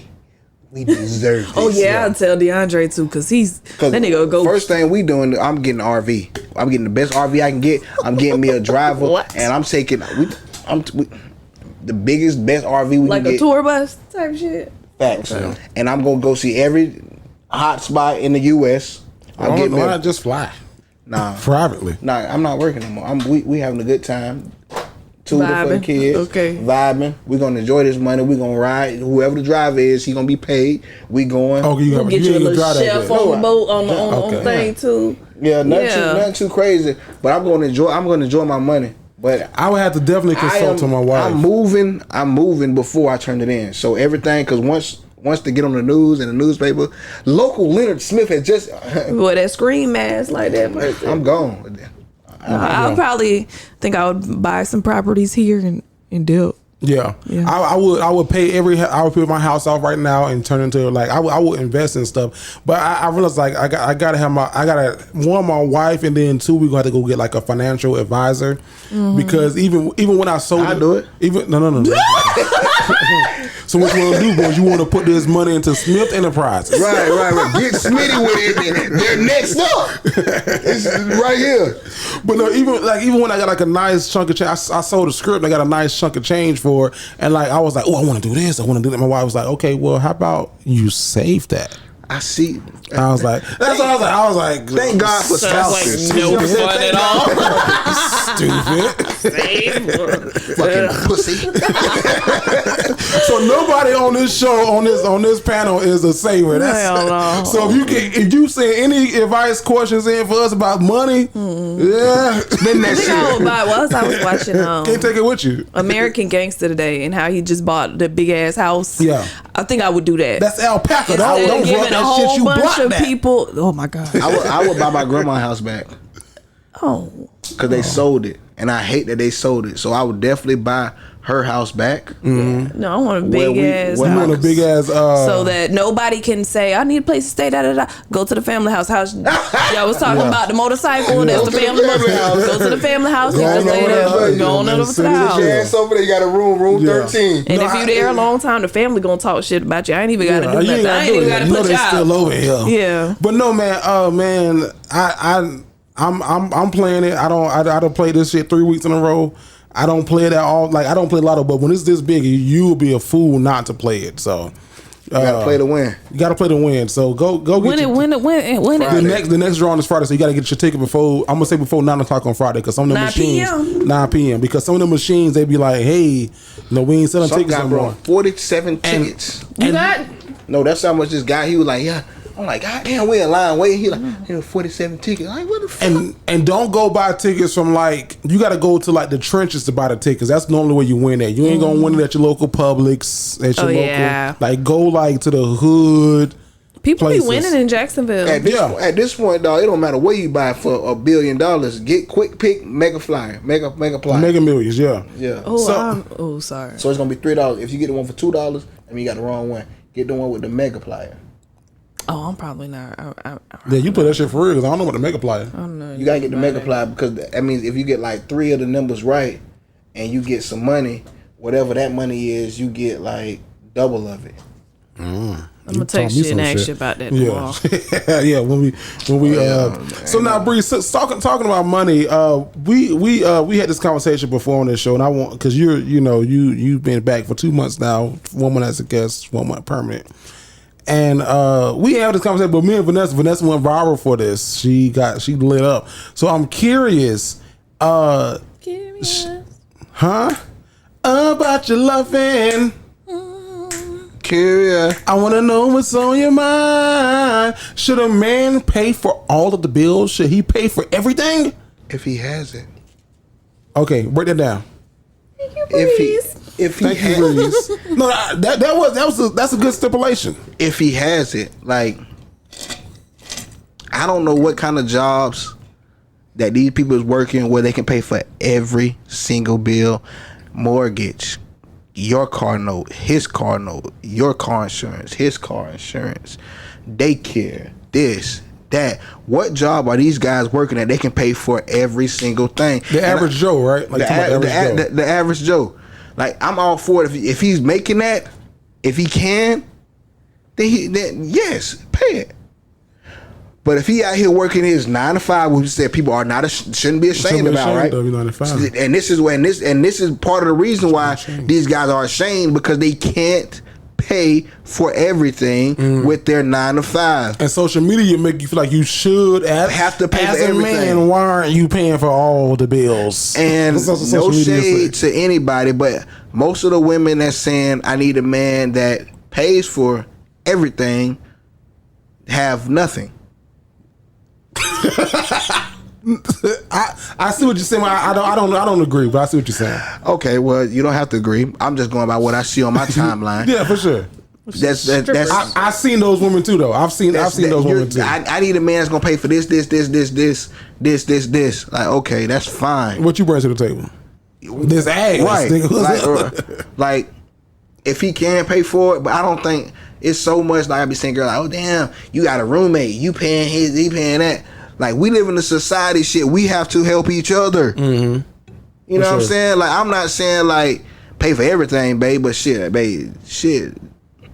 It's hard right now. Shit, think you be able to do this right here for me? Do it right here. They be females on social media now act like, God damn, like you asking them to fucking, oh really? When I got married, I found a best friend, a lover, and a helpmate. That's what it's about. Yeah, and that's what babe, if you can help me, help me. Yeah, I married you for a reason. I didn't marry you. You know what you was getting into when we was together. You know what I'm saying? Like, I'm gonna do the best I can. I'm gonna provide. Definitely gonna protect. Ain't shit gonna go on. Yeah. That for sure. Yeah. For sure. If anything else go wrong, that ain't. You know what I'm saying? I'm definitely gonna protect. But we not living with fucking gas when 95 cent bread is Mortgage was $47. More, you know what I'm saying? I saw that damn post. Like some girl, like, well, my grandfather, he did. Your grandfather had enough money to take care of 2 households. Goddamn $37. Like, you know what I'm saying? So, I mean, if he can, like, if I can, so I'm gonna do. You know what I'm saying? Mm-hmm. But don't make your man feel bad about certain things. Like, oh, you can't do this, because believe it or not, guys we be feeling some kind of way by that. Now, challenge by choice. Because you weren't here last week, we talked about the percentage for a lady and her, her boyfriend or her fiance. They were paying on a percentage. So are you the guy that's like, I'm taking care of everything, or in your household, challenge by choice, are y'all divvying up whose responsibility is what, and we come together and whatever? Lucky man, me, I have a wife that be like, yo, babe, you gonna take care of this, everything. And I'm gonna take care of this. Everything comes to the same pot. Like, we married, so all this money is our money. You know what I'm saying? So luckily, I ain't got one of those females that gotta be like, pay for all of it. Slopping out the mouth. You gotta pay for everything, and I'm gonna keep my own check. Like, everything comes where it's supposed to be. For sure. You know what I'm saying? She has her own account. I have my own account, but we still have that account together, and everything comes out of there. Like, she's not one of those, oh, you gotta pay for this, and she's over here struggling, and she fucking going to fucking Jamaica Miami and spending. Why are you looking like that? I still need you. I still need you to send me fucking 200. Damn, I just paid the fucking. You still gonna do what you said you was gonna do? And with mortgage and rent right now, how much is the average rent? Shit, well, we are $1,200. Shit, they just did affordable housing that's gonna cap out at $1,200, and that's probably for a 1-2 bedroom. So what job do these average Joes have that they can play $1,200 mortgage or rent, or even show 3 times the monthly rate? Now, before we run out of time, Vanessa, I want to get your thoughts on this, because you was over here making making money faces. So, what's your thoughts to the situation? It's been a while, so refresh us. My opinion is still similar. No, I agree with what Bree said. And you know, we don't live in a society where most people can do it on their own. And if I was in a situation where from the beginning he told me, I'm going to need you to do X, Y, and Z, then I would be doing X, Y, and Z. That's not our situation. Our situation is where he said, come on, I got everything, because I would have to pay for it anyways, type of thing. At the beginning, I was like, okay, are you sure? And, you know, I would throw him just a little bit. And then as we stayed together longer, I was like, okay, I'm here for real. And now I give him what I think is, you know, good little chunk of change every month. And then we actually went home and had the conversation about the percentages. Oh, okay, cool. From the last show? Yeah, and we had talked about a house before, and I was like, well, let's, you know, revisit that and like make a real plan for this time. And so we came up with a plan, but, you know, to the point about like, what? Breeze had a timeout. Oh, what? Go. So, start again about what you said from the jump. From the jump. So, and I want the guys to hear this. Get to your microphone so we can hear you. I want guys to hear this, because how you start something is how the relationship gonna go. Because a lot of guys start stuff out and can't keep it up. Yeah, it's all about realistic being realistic and being transparent. So, and he was both of those things. So it's all, but I've been in a situation where we split everything 50-50, and I was fine with that too, because I knew what the situation was. So your thought process right now is because how he started the relationship is how it's going to be. And we do the duration of the relationship. So if y'all get married, you're going to be expecting the same thing. Like, yes and no. So we communicate a lot over here. Okay. So we do like check-ins. Baby, do you feel like, I'll even notice shit that he's tweeting or liking or retweet. Do you feel like you're doing everything by yourself? Because I noticed or do you feel this? Do I need to do more? Okay, that's good. Do you feel like I'm giving enough? And then he'll say, you know, yes or no. So you're willing to pivot, is what you're saying? Yeah, I'm very open. So you didn't grow from that last woman want to know that made you go viral. What you said? You said women want to know. I said women want to know why aren't men providing like they used to. Say it again to the camera. So Women want to know why aren't men providing like they used to. And that wasn't necessarily, like I said, Right, yeah, that that's was not in general. applicable to my situation at all. And it's not what Vanessa wants to know. It's about what women in general want to know. And y'all started this Strippers wanna conversation know. saying that social media, Yeah, for sure. you know, women are wanting to know. So I that's why I took always the say, question. man, like Bree said, like if I got it, I'm doing it. But I think that one, information changes situations, and it takes two to tango. Two incomes are better than one, in my opinion. Facts. So if we could, if we're deciding between a rotten apple and a fresh apple, and we can afford the fresh apple with both of our incomes opposed to the rotten apple with one income, that's a terrible scenario. I'm just trying to make it make I sense. actually like it. Like that, okay. Well, so like why not? Let's like they both apples. One of them got like just a little rotten stain in it that you got to eat around with, but it's livable. It's doable. Eatable. I can do it. It's eatable. There you go. Edible. There you go. But like, do you want, like, we can do this and we can do this apple, or do you want to do this brand new apple? And it's like, like if you want to do this brand new apple, we got to do this together. Right. If you want to do this apple, then I can do it. But you know what I mean, a little bit of help will be suitable. Yeah, he gets the help. He gets the help. Especially coming off you. I'm sorry, I wasn't trying to give you a number. I would say he gets anywhere from $600 to $800 a month from me. I don't want you to put your limits No, I out don't there. mind Shit. that. I don't have a car note. That, which is a blessing. I Thank pay you, my Jesus. own insurance. Thank you, Jesus. My phone bill's only $60. So you're helping. I help him a lot. Yeah, I mean, do you think $800 a month towards the bills is substantial? I'm not getting into your pockets, but it depends on how much your bills are. That could be a big dent into that. Like you could be helping a lot depending upon what y'all doing. So I don't want. No. I'm not gonna tell but our rent is less than we're in a good spot because I don't have that car note because our rent the Jacksonville rent is $1,200. Ours is $8 still. Right. So it's like we. So that's a big hit. Huge. You know what I'm saying? We don't have daycare. We don't have. My car insurance low as fuck. Like $130 a month, so it's like saving my car shit like that for her. And I think that it varies situation to situation. Nobody's situation is the same. You know what I mean? So, but social media won't tell you that, and that's what people get so caught up. Yeah. Social media is so smoke and mirrors that people be like, oh yeah, well damn, this girl over here saying her man paying for everything. And I do pay a lot of the leisure things. They also on Section 8 too. And he paying $26. Well, huh? Yeah, like we got it. You get it. I don't know because y'all not gonna make it seem like I don't have. No, we just said because I don't want to put your numbers out there.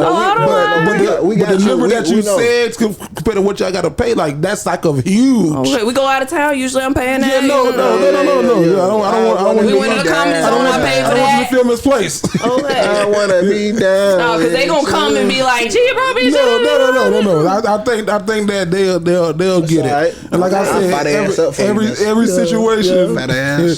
situation is different. So let us know in the comments, man. Are y'all still believing that ideology of where a man? I'm just kidding. Go ahead.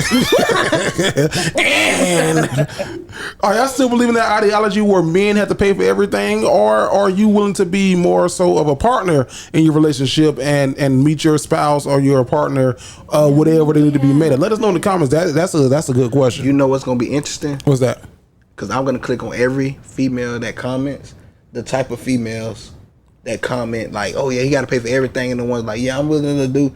That's gonna be interesting because I like to do stuff like that. Oh yeah, if you comment on this TikTok, tell us your What do you do for a occupation. living? Please. Put your opinion in your occupation. Now, Vanessa, are you watching the Emmett Till story? I just saw the trailer. Are you gonna go and see that, or are you tired of the black trauma movies?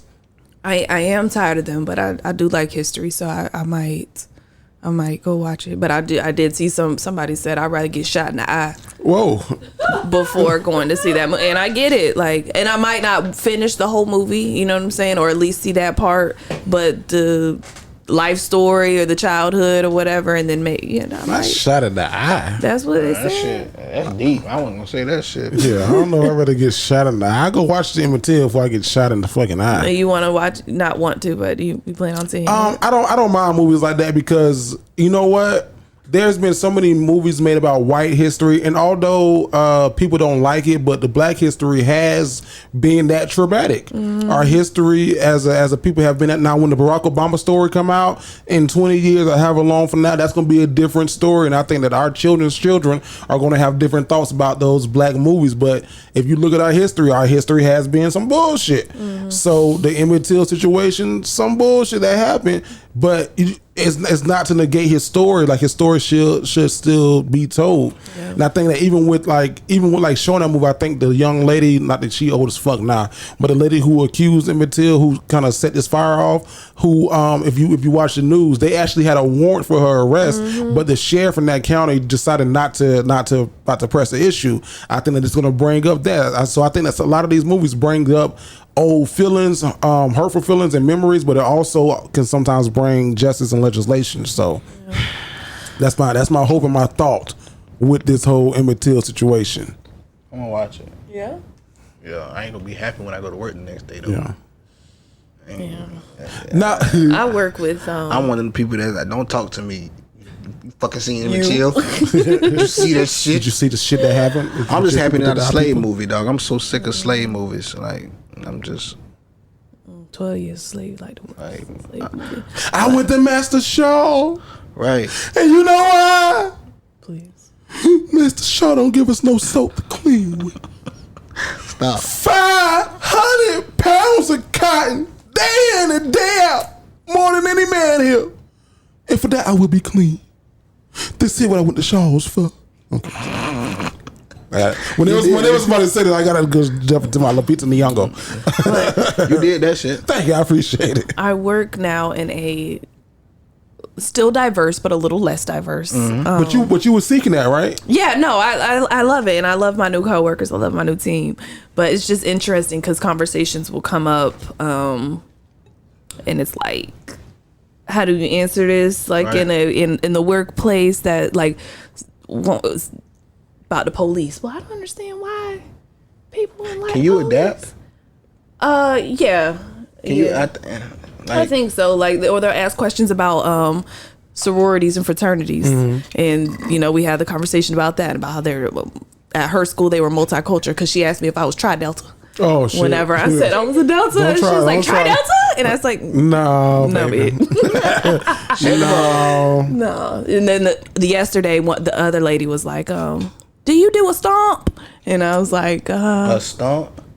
Yes and no. Yes and no. It's not called a stomp. So it's interesting. Show us your thing.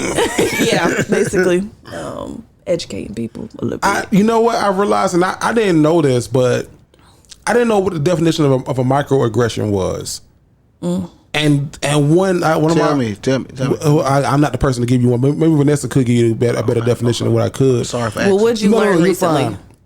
That I was experiencing those on a day-to-day basis, and I was just writing them off as like, that's just how people are. Yeah. Like even at a place that I be at, someone has on the back of their truck, it says stand for the flag, kneel for Jesus, which is of course a direct reference to the Colin Kaepernick situation, but that could be, to a lot of people, myself included, a microaggression if you have to walk past that and see that and read that. So you get to work in your music loud, but you turned it off and you professional and everything. Oh, music sure was loud. Yeah. Or say they can't pronounce your name. Do you have a nickname? Can I call you your last name? Yeah. Like little stuff like that is like, could be considered a microaggression. Not okay. So I took it upon myself to say, like, hey, we like, I think that diversity training. Oh, thank you, legal counsel. A microaggression is a term used for commonplace daily verbal, behavior, or environmental slights, whether intentional or unintentional, that communicate hostile, derogatory, or negative attitudes towards stigmatized or culturally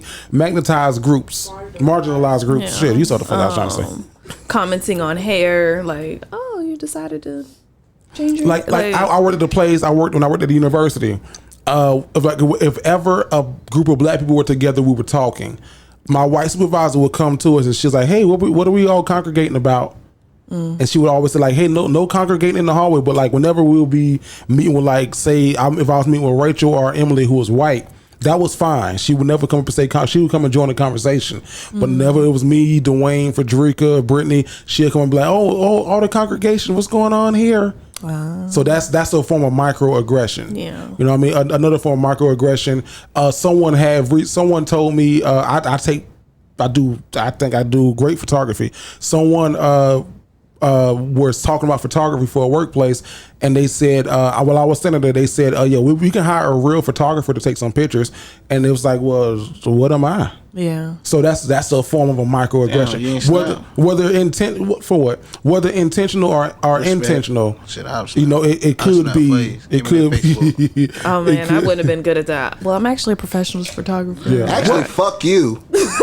I'll leave this Those piece are of two shit. different But what? responses. But what for? You know what I mean? Like, you know. Well, I so. think mine is just like a direct question / statement, and I don't want to say that the ladies I'm working with are being microaggressive. For They're sure. absolutely not. It's more so like Jerry brought it up. I brought it up as a side. So they're curious, and I appreciate their asking questions and things. Before we go on, because we gotta move. I'm curious, Vanessa, because you grew up in the church, you said, right? Mm-hmm. And you like gospel. You got a whole gospel playlist. Mm-hmm. Breeze, you like gospel music? Yes. Now I'm curious, what song do y'all think Jesus turns up the most to that we play down here on earth?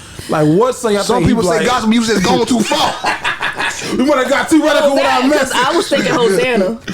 But I got Let me news hear for you make some You ain't Holy heard nothing Ghost yet. crazy You noise. Glory, glory. When I think about the goodness and the fullness of God, trying to get across, when I praise Him high, I keep it live, keep it bumping, keep it jumping, make the Lord feel something. Ain't no shame in my game, God's property. Been on the beat, stop. dog. I don't know. If I was God, I'd get crunk up. Melody, I love that song. Melodies from heaven? That's Vanessa shit. Melodies from heaven. I be in heaven like Rain down. Rain down on me. Rain down on me. Take me in your arms. And hold me close. Rain down on me. Rain down on me. Bruh, I put Feel Noah, me. Fill me with your precious Holy Moses on the remix. Moses on the remix. No, you If know I was what? God, I put Noah and Moses on the remix. No, hey, tell him about he. All right. I don't think God or Jesus are cocky by a long shot, but I think when that someone asked the question, what's up, nigga? Why do we sing? Why y'all sing? When we lift our hands to Jesus, what's up? What do we really mean? And someone may be wondering Someone may be wondering when we sing our song. when we sing our song. At times we may, be crying, and nothing's even wrong. and nothing's even wrong. I sing because I sing because I'm happy. I sing because I'm I free. sing because I'm free. Glory, hallelujah. His eye is on the sparrow, And that's the reason why. and that's the reason why I sing. I think Jesus, Say they glory? be turning up to that one too. Glory. But all of them, boy. Yeah, they just make you want to jump up. I love them. So- I love gospel. You know how they play never and in the club, never would have made it. At the end of the club. Yeah, they do play that in the club. yeah. When they drop the beat, never.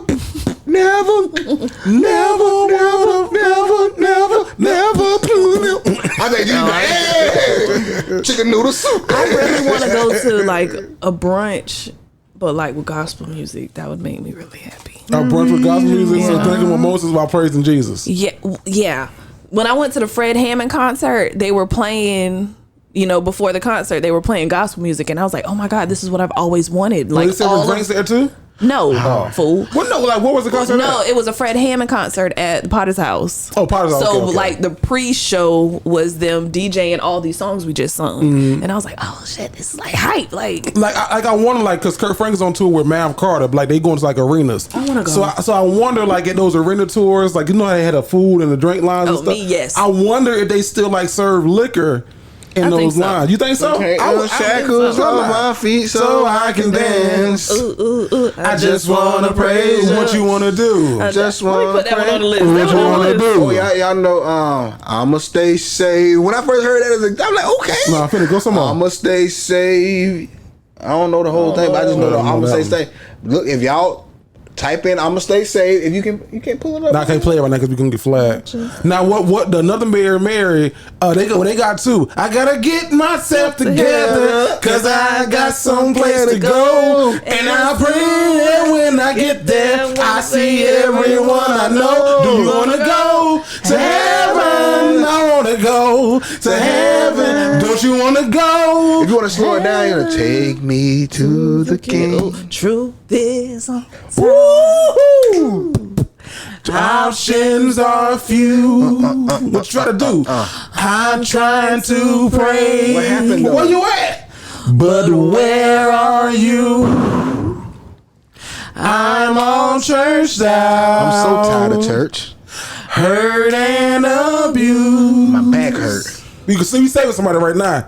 I can't take what's left to do. Come on. Truth is Well, y'all finna have Is me that on the one? Somebody may go change their live tomorrow morning after this premiere. That one Mary song. Which one?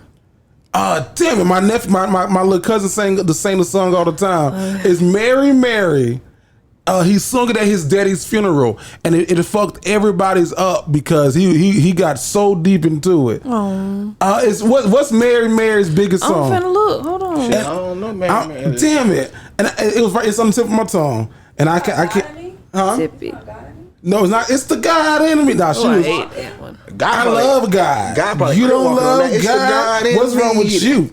Love him, I love him. Go Love him, I get it. love him. This the Mary song. Shackles? Not shackles. Walking? It's not walking. I'm walking. No, it's Mary Mary. It's one of the. It's an older song. Is you on Mary on your phone? I'm trying to find it. Yeah, I'm trying to fill time. Damn it. It's Mary Mary. Are you sure it's Mary and not like Yolanda? I'm damn near positive that it's Mary Mary. Y'all done had me about to cry. And I don't want to do this. We don't normally do this, but I got to now because I feel like when I say it, y'all gonna know it. So I can't give up now? I just can't give up now. I don't think that's our original song. This one I I don't come know. too far from where I started from. That's all about Nobody told me the road would be easy, and I can't believe he brought me this far to leave me. I'm never said there. All right, I'm sorry. God damn, that got me just then. Put that on your playlist too. Can't give up now. I'm here, Mayor. While we here, y'all, we got to go right to this right here.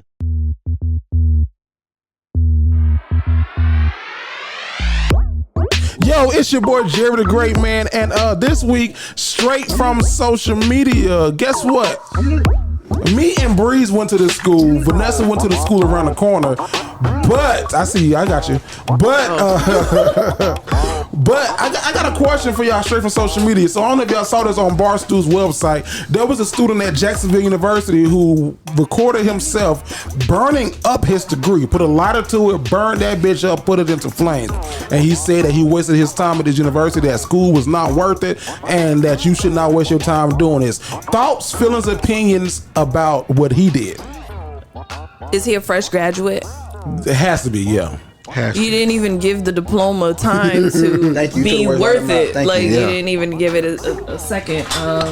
I disagree. I'm not on the committee of people that believe college is a waste of time. I think it's a value add. God damn it. Even if you say you go to college for one thing and then you go into a completely different profession, and I know it's expensive, but look past that. Stay with me. Like the experiences that you get in college, and I think we've talked about this on the show. Like there's a certain level of, I guess, like tact that you get and learn in college. Just like responding to an email or knowing to respond to email. Just little things like that. You don't. I mean, you might learn, on the job, but why not learn it in school while you're learning other stuff and getting to know people and all that. I saw today some guy was like basically saying, and this is true, kind of, teachers in Florida, you just have to pass this test, pass that test, and that the degree doesn't really matter. And I want to be like, well, it does. Yeah. And especially like have something. in academia, like you do production, so that's your resume is building productions. In academics, that's your resume kind of. The more certificates and degrees you have, so, and you might not agree with that, but that's just what it is. But anyways, I think I advocate for going to college. Sure. I know it's not for everybody. I agree. But that's where I'm now, Breeze, before you go, because you said you agree, I have a question for you. It's not going to count. I'm just curious on your opinion too. You went to school as a student athlete. You had a full scholarship, I'm assuming? Yes. Okay, now I have brothers who went to school with you. Right. And their thoughts are they're not going to send their kids off to school to college because why? Unless you're an athlete, unless you're doing something on the full ride, don't go off to college. Go get a 2-year degree at Daytona State, whatever else, and then go off. No, that's fine too. I'm curious from Bree, someone who did all 4 years at the university and then an extra year in your master's. Would you send your kid off to school, or would you say, hey, stay home, stack up money? Because you agree with Vanessa, we saw that. Yeah. Or would you say stay home, stack up money, and then go do your last 2 years at college? Or would you send your students off to go get that full experience? To get that full experience, definitely. Okay. College changed me. I got to meet people I never would have met. Experiences I never would have had. Relationships that I still have to this day. Yes, the degree is great. But let's think about everything between that degree that made you who you are today. The friends I met, the relationships I built, situations you went through, the situations I've been through, being away from home, just being able to learn how to really adapt. Like, it was people that I never thought. I met people from Australia. Like, if I would have stayed back I would have never met a man from Australia.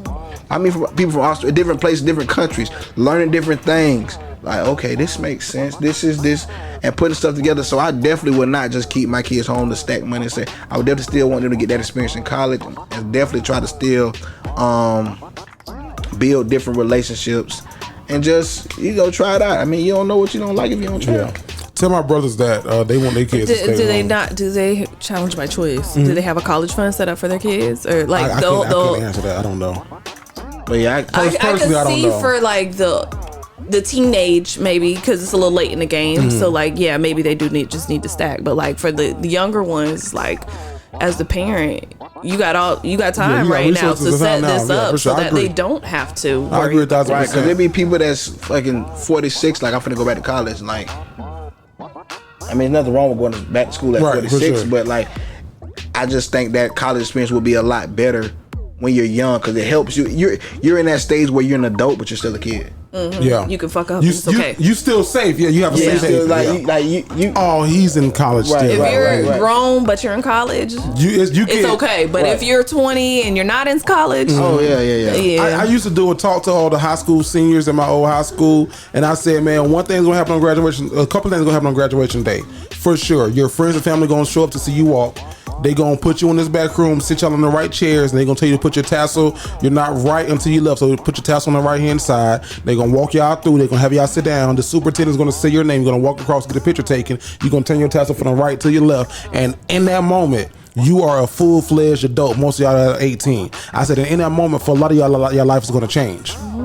Unless you go to college, and you get an extra 4 years, or sometimes a little bit more, of a little bit of a safe haven. So I'm an advocate of college. I'm an advocate of going. I'm in agreement with everybody on this panel. Why I'm calling it a panel? That sounds official. Good. Yeah, it sounds good. It sounded great. Like because like to Breeze's point, all we are is the sum total of our life's experiences, which is, like I said, is on the show many other times. Now I wish I would have went to HBCU, because HBCUs weren't what they were when I was graduating. Not that they weren't what they were, but there wasn't this much press and media around it. But I chose to go to a PWI because all I knew was black people. All I knew was nigga shit. Let me go around some people who gonna say no to me, and not my no is not because like no, it's like no, nigga. So now I have a niece who's she's going into her senior year trying to figure out what she want to do, and she wants to go to FAMU, and she wants to do all this stuff. And I got to be honest with her. I'm like, hey, FAMU is one of them schools like where FAMU, North Carolina A&T, Howard, Hampton, those schools in the HBCU realm are equivalent to the FSUs, the UFs, the Miamis, where students who have been planning to go to college since their freshman year. I said, you remember freshman year when 8th grade going into 9th grade, and the teacher told you like, don't mess up in high school because your grades are going to follow you. And they're gonna track. I said the students that took heed to the information, took that shit serious. Those are the students who are going to get into FAMU, FSU, FIU, Howard, because their criteria has changed from when I was applying to school. I could easily slide us to FAMU with a 2.7, 2.8. Now that's a little difficult to do. So now I'm trying to get her to understand, like, okay, you might have to go do 2 years at Tallahassee Community College. Yeah, but you're still in the atmosphere. But you still in the environment. You still away from home because a lot of bad decisions happen when you're comfortable in your space. Sometimes you got to be out there in that water, and you got to learn how to either sink or swim. So I'm trying to teach my niece that I'm taking her on a college visit next week, and you gotta. Where y'all going? Tallahassee. Okay. So I'm gonna take her to FAM. My wife said like let her apply anyway. And I'm not opposed. She said let her apply anyway. She said especially if it's a free application. So that's the only thing I was about to say. With a voucher. So she said let her apply anyway. So I'm gonna let her apply to FAMU, see what they say. But the other option would be Tallahassee Community College to get your own, like not your own apartment, but like a campus. Yeah, I did it. I advocate for the junior college thing. I did junior college. I lived off of campus in an apartment. It's cool. Yeah. So I think everybody on this show would agree that college is a great option. It's not the only option, but it's definitely a great option if it's on the table for you. And this is my last thing before we go. Don't say I'm not college material if you ain't even did no research or invested into it. My nephew killed me with that. I ain't made for college. I hate high school. I said, nigga, I hated high school. I fucking love college. High school, you had to be there from 7 to 3. Right. College, you make your own schedule. You are a damn near independent adult. So to all the young cousins, because I know it's a lot of y'all that's listening, seniors in high school, seniors down here and listening, man, make the decision that's going to be best for you and best for your future, what you see yourself doing. That is straight from social media, man. Let us know in the comments what you think. You going to college? Did you go? Did you drive by? Did you see? This is straight from social media. Hey, you. Yeah, you. Got Bush? You definitely do if you haven't tried the best products from our sponsor today, Manscaped. Taking control of your bush is important, and these products are so good, you're going to be showing pride in your new bush-free yard. It's the fact that you will have the best kept nutsack on the whole cul-de-sac. Save money by using our discount code Dignified for 20% off and free shipping at manscaped.com. Now, the grooming package that I highly recommend is the Performance Package 4.0. It comes with a lawnmower, weed whacker, anti-chafing boxers, and a lot of other things. You really got to check this one out. Remember, you get 20% off with free shipping at manscaped.com when you use our code word Dignified. Now, it's time you level up from the Amazon to the Amadon with the ultimate bushwhacking tools from Manscaped. That's Manscaped. Your balls will thank you. Go get your goddamn Manscaped if you ain't got your Manscaped, and let your balls thank you in return. Dude, them balls be thankful. Heard that? That's what I'm saying. Balls gonna thank. Have you used yours since you got it? I use that bitch all the time. Now, do you shave under your arms? No. Why not? I got good underarm hair. Like my shit's straight. What's good underarm hair? What does that look like? I don't care to see it. That shit, you shave something. It ain't long. That's this normal growth for your whole life. Oh, that's the limit. It don't move. Oh, well, yeah, no, you fine, sir. It's not terrible. It's a man thing, Gina. It's a man thing. It's a man thing, Gina. I don't think I can just have like no hair under my arm. I have to shave under mine because my underarm hair get coarse. like your my hair coiled. They get coiled. Shout out to Paulina. They get very coiled. Hey, yo, we gotta. You want to fire her ass up? No. We gotta go right here for Breeze. Oh, I'll fire her ass. Let me get back. Question of the day. Yo, it's your boy Jared the Great, man, and today's question of the day. Shout out to Vanessa Ness for sending this amazing ass question in. So Vanessa asked, and I'm curious to hear what everyone else has to say. It was a mid question. I put too much dip on the trip. Man. Okay, so if you had to think about a movie or TV couple to compare your relationship to, what movie or TV couple would you say that you and your partner are most like? Okay, I'll go first. She's so fucking excited. Both of them are kind of the same couple. Okay. Couple off of Flubber. And or if you've never seen that movie, you're not familiar. The couple off of Nutty Professor. Which one? Like what couple? Which couple? The clump. Sherman and what's her name? Jada or Janet? Which one? Jada. The first one, the professor. Yeah. Okay. I'm like, I don't know. Because it was two. But not my baby, not big. But and even if he was, I would love him. No, you wouldn't. You don't like fat niggas. You said they got little small things. So you on his bitch line. Wow. I did say that because in my experience they did. But yeah, because my boyfriend, he is a self-proclaimed scientist, and he be working on stuff and trying to create stuff, and he's kind of like absent-minded sometimes whenever he gets in his zone. And then there's me, I'm super fine in both situations, you know what I'm saying? The other lady was fine and was in academics and things like that. And yeah, I think that's us. Okay. Yeah. I'm gonna jump you, Breeze. I'm gonna go before you. I'm gonna let you simmer. I will say Michael and J. Kyle. Okay. That'd be the first one. I got a couple. Then I don't know the names, but the couple off of the Parenthood.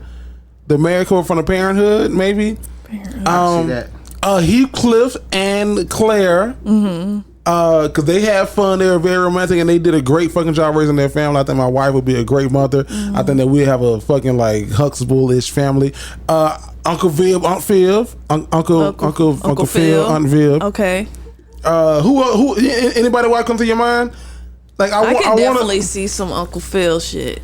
I want to say I don't want to say Martin and Gina, but like because that's like she not my wife not goofy like that. I'm not goofy like that, but we do have fun like that together. But it's just not like that publicly goofy. But yeah, I think that those would be. And more recent, Dre and Rainbow Johnson from Blackish. Oh, okay. Yeah, so that probably be like the most modern, but that's what I think that we would relate to. If you out here saying I can Tina, go get help.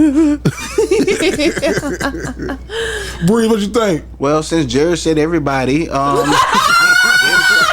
leave much for me to go with all of. He did. Y'all dropped about 5 couples. That's why he wanted to jump me.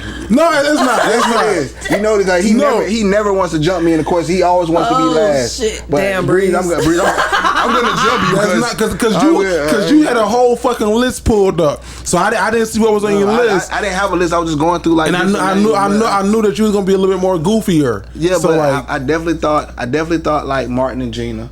Cause me and Bree, we clown together. Right, I didn't want to take that because I knew that you was gonna do that one. You fucking took it. You said I didn't say Martin and Gina. You said I don't want to say it, but I'll say it.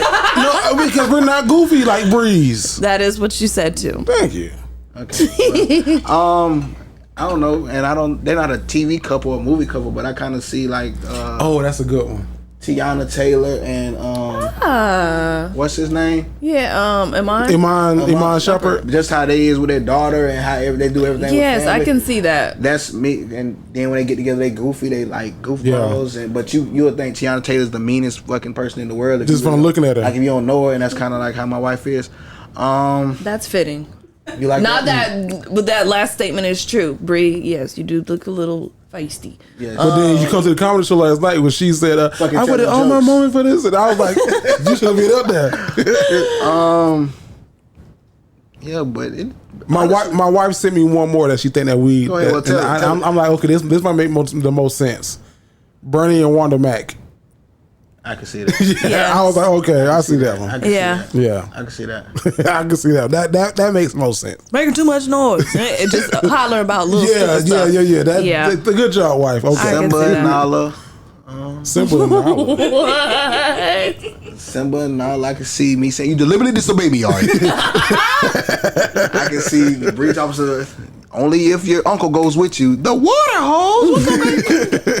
I don't know. It depends on the time. Now, if you anything like the nigga from Fences, if you Fences, Viola Davis and Denzel from Fences, Rose, I got something to tell you. I'm gonna be your daddy. That shit was, I was rooting for. Oh, that hurt my heart so bad when that happened. I'm gonna be your daddy. I was like, no, Denzel. Yeah, it depends, dog. Rose, I'm trying to give you the best way I know how.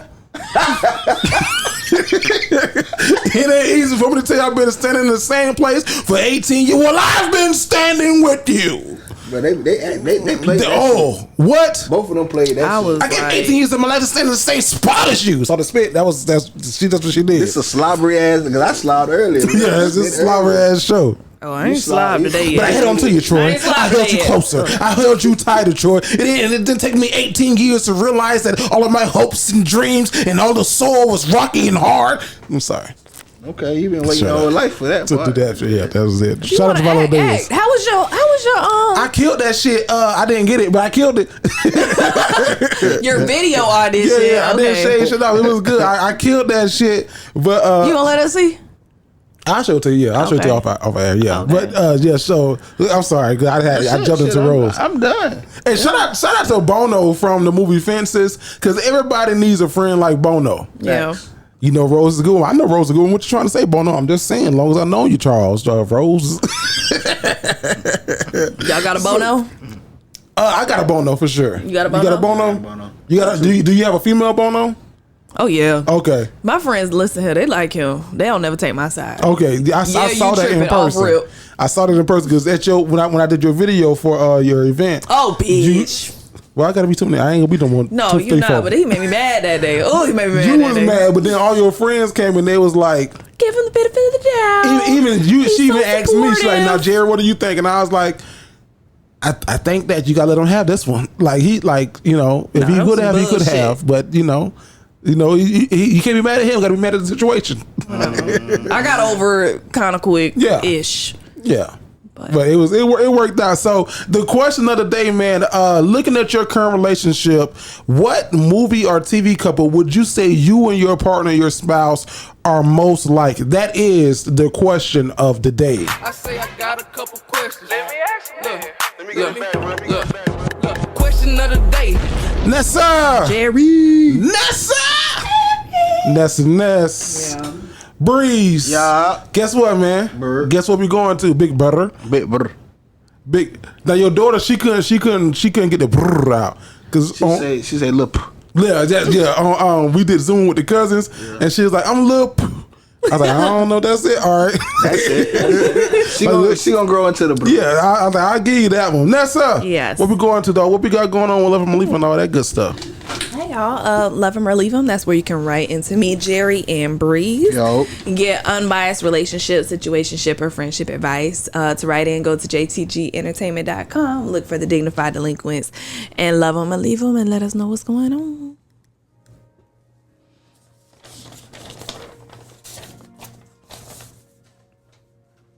Oh.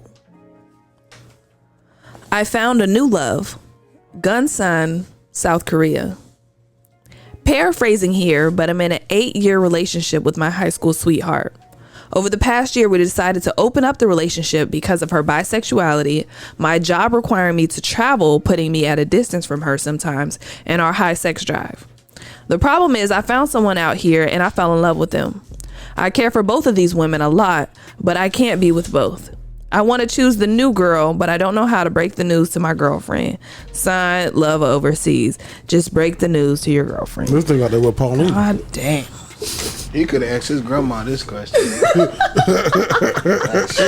I'm glad you wrote in and asked us, but man, 8 years it's gonna hurt her feelings a little bit. High school sweetheart, but I'm already not a fan and an advocate of long distance relationships. But y'all been together long enough for me to advise you to try it, and y'all did, and it's not working out. So I would say definitely tell her yesterday. All you people that got these little side relationships or these other motives going on, or you all, I'm not really in love with them no more, I don't know how to break it off, don't know when, just fucking do it.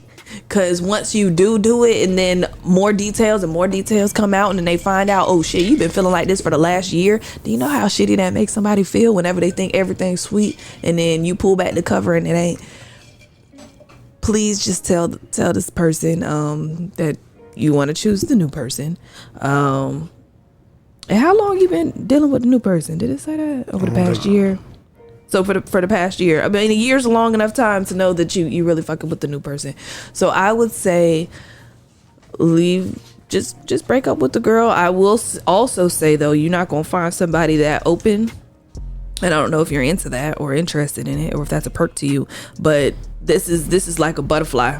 You know what I'm saying? That comes around like once in your life, and you're probably not gonna find that again. So just be sure that you want to leave this one alone. But yeah, man, go ahead and tell her. Maybe y'all can take a break until you come back or something. I don't know. 8 years is a long time, but tell the girl. That's my biggest, most important advice here. Breeze? I'm willing to bet. You gonna say something I ain't even thought of right No, now. I'm willing to bet that the open relationship wasn't even his idea. Oh, you think it was hers? Definitely hers. Probably might have been, yeah. Because of her bisexuality, my job required me to travel, put me at a distance from her sometimes, and a high sex drive. So he has a high sex drive, she has a high sex drive, and she's bisexual. I'm willing to think that she was the one who came up with the ideal of the open relationship. She might like his benefits and what he can do for her. But I think she probably left you a long time ago, to be honest. You've been in a relationship with her for 8 years. She probably was gone 3 years ago. Mentally. Did her being bisexual happen out of nowhere? Was she bisexual when y'all was in high school? Did it just all of a sudden happen? Because if all of a sudden she's like, yo, well, I just kind of like girls too. I like women too. She left you. I'd be willing to bet he maybe ushered her or, helped her into that. I don't think. I found a new love, and I just don't. If you've been together 8 years, say they're high school sweethearts. I'm just maybe she wasn't. I'm just giving you a different scenario. Yeah. Maybe she wasn't bisexual or even on that type of time thinking about it in high school. Maybe he drop a little hint here, drop a little other hint there, take you to the strip club, boom, next thing you know, you're bisexual. Or maybe while he was gone, somebody put that tongue on him. Yeah, and that makes it a lot easier, the fact that he gone, I'm with you on your theory. Right. You know what I'm saying? Right. If you gone, I ain't got to worry about you. I ain't hurting your feelings because you're not even here. Because honestly, he said a high sex drive. Like, so 8 years, relationship since high school. Let's say they were together since 9th grade. Graduated, that's 4 years. 18. 22. Well, yeah, like 22. I was thinking 22 to 24 here. Yeah, definitely 22 to 24. I would say tell her. She probably gonna tell you something that you ain't gonna want to hear. She probably gonna say, well, I was thinking the same thing. Finally, you picked up a clue. So I would say let her know, and I would definitely say this is a leave 'em. Vanessa, you was dead on with everything you was saying. Well, thank you. No problem. You guys are giving me good compliments today. Oh, thank you. You don't know how to break the news. Just tell her. Like, what the fuck? You told us. I'm gonna play advocate a little bit. I'm gonna say, of course, tell her what you got going on over there. And here's the thing. I think that she'll be fine with it. Like, yeah, babe, I'm over here doing my thing. You're there doing your thing. Keep doing your thing. I'm gonna keep doing my thing. I don't think that you really love this woman in South Korea. I think that is more so of a convenience. You've been over there. She's there. You know what I mean? Y'all there together. So, like, I'm crazy about her. I'm fine. I'm ski. What? What? Speaking their language. You're my sugar. So I don't even think that you really like care like you do for this lady in South Korea, but it's a convenience thing. So definitely tell your girl in an 8-year relationship, but 8-year relationship, you in the military, y'all not married. That says a lot about y'all relationship. To Vanessa and Breeze's point, I think more so Breeze's where like what's going on. I definitely think that y'all are younger. This is definitely scaling 22, no more than 25 years old on this letter. You didn't put your age in it. But the distance from your girl sometimes and y'all high sex drive is putting you at a disadvantage. You have a high sex drive. You are far away from your girl. What do? You find somebody here locally who also has a sex drive that you also have. So I appreciate your letter. I don't like you writing in about you to fall in love with this new South Korean chick. I don't think that you love her. I think that you love the convenience of it. And you're not gonna move her. You ain't gonna be on 90 Day Fiance. You ain't gonna be bringing her from South Korea because there's some shit that she's doing. You tired of eating rice, I'm sure, and that shit probably good as fuck. No, it's good. It was good for the first 60 days, but breakfast, lunch, and dinner. Yeah, you literally you tired of that shit. So I don't buy into your notion that you love this woman in South Korea more than you do this your girlfriend who's back at home. But it's convenient, so definitely tell her. And I have a sneaky suspicion that she's gonna be okay with you. Like, is it just her, or you fucking other bitches? Mm-hmm. Is it more than one? Is just her? Okay, she probably will be cool with it. I think she'll be more than fine with it, because she's like, well, when I'm away, I'm away, and when we together, we together. Yeah. So good luck to you, man. Let us know how this plays out. But love overseas, love overboard, love overboard. Let Jerry know.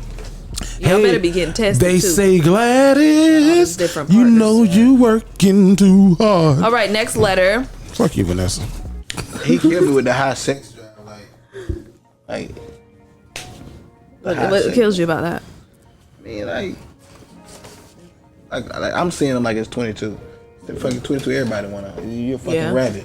Yeah. Like you don't know high sex drive. Wait till you get like goddamn 27. 28, you get you one of them grown women. All of a sudden, they all like, fuck, another round, like another one. Right. God did. I'm sorry. Right? Yeah, man. Yeah. Should I leave it alone? Houston, Texas. Hi, I am a 22-year-old male from Houston, Texas. Now look, I have been close friends with this dude for about 6 to 7 years now, and he's 21. I recently have been finding myself and coming into my own sexuality. I'm probably bi. Now me and this close friend have had close conversations and hang out all the time with each other, as we should, because we're friends. But now it seems that I'm highly attracted to him. Like, I want him real, real bad. We recently have moved in together and became roommates with a mutual friend. And when we have smoke sessions, he starts giving me little hints, but I can't tell if he's just high or subconsciously saying something that he might be thinking. Should I tell him how I feel or just leave it alone like I've been doing and wait for him to come to me? Sign, should I tell him or not? It's gonna sound ignorant, but do you want to be the top or the bottom? What I gotta do to let her? Because he's interested in another man, and he's trying to figure out, I see what you're saying. do I shoot my shot or do I let him come to me? And that's kind of like something that us women think, like, do I shoot my shot? Is this somebody I really want, or do I just go to him? And then some of the things you said in the letter, he knows. You know what I'm saying? Just like he's throwing out hints to you. Some of the, like, what did you say? As we should. That gives. It has a tone to it. For me, little words like now. You said now, like to start 3 or 4 different sentences. Just little stuff like that. If you talk like how you wrote this letter, I think your friend definitely knows. He's throwing hints. You're catching the hints. Here's a trick. Try this. I don't know where y'all sit during your sessions, but sit like me and Breeze are sitting, and then see what happens. Like, if y'all are laughing and something's funny, it's like, ha, that's one thing that maybe he's not interested, but he's like, ha, you know what I'm saying? More than once and stuff like that, hitting your leg a whole bunch of times, and like, maybe it's not like that, maybe it's like a more of like a slap on the leg or something. Then yeah, pick up on those things and then bust a move. I don't know. I think you should maybe not outright and say it. I'm not gonna give that advice. Not that I think you shouldn't or anything be wrong with that, but I wouldn't do that myself. I would just do like you're doing and continue to pick up on the hints and see what happens from there. Breeze, bro, I don't know. What do you got? I don't know. Like, I'm kind of with you. Like with the way the letter's written, it's kind of like you could kind of like how they hanging out. I don't know.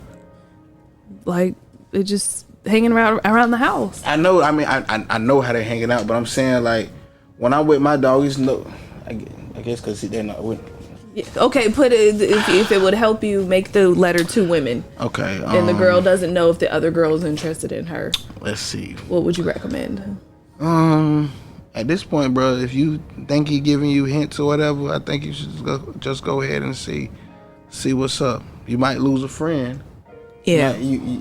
But at least you're not sitting here wondering and secretly lusting over a person that's supposed to be a good friend. Just let them know, like Vanessa said, I'm pretty sure you probably already know that you're one way. Maybe it's 2 ways. 2. 3.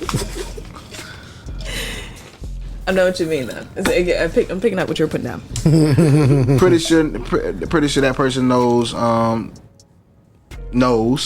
There you go. Vanessa, don't drink no more. What's in here? Her little tequila. But Bonito. I think you definitely should let that person know. You now listening to me, you might lose a friend. Y'all might be like, yo, I'm not even like that, or whatever. You might lose them, or you might gain a lover. You might lose a friend, might gain a lover. What is it? It's a dangerous game with love and love and whatever. Love it. Keep them, love them, and keep them. Love them. Tell me again. So I'm gonna say, tell them. Tell me again, my Maybe baby. you'll find out you got a lover and friend. Oh, it's a good look, baby. Oh yeah. Tell me again. Listen. Nigga, you Make sure you're right.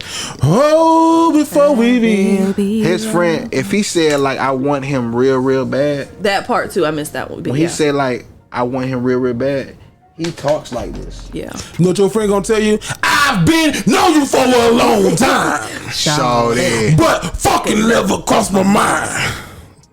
But tonight I seen something in you that made me wanna get with you.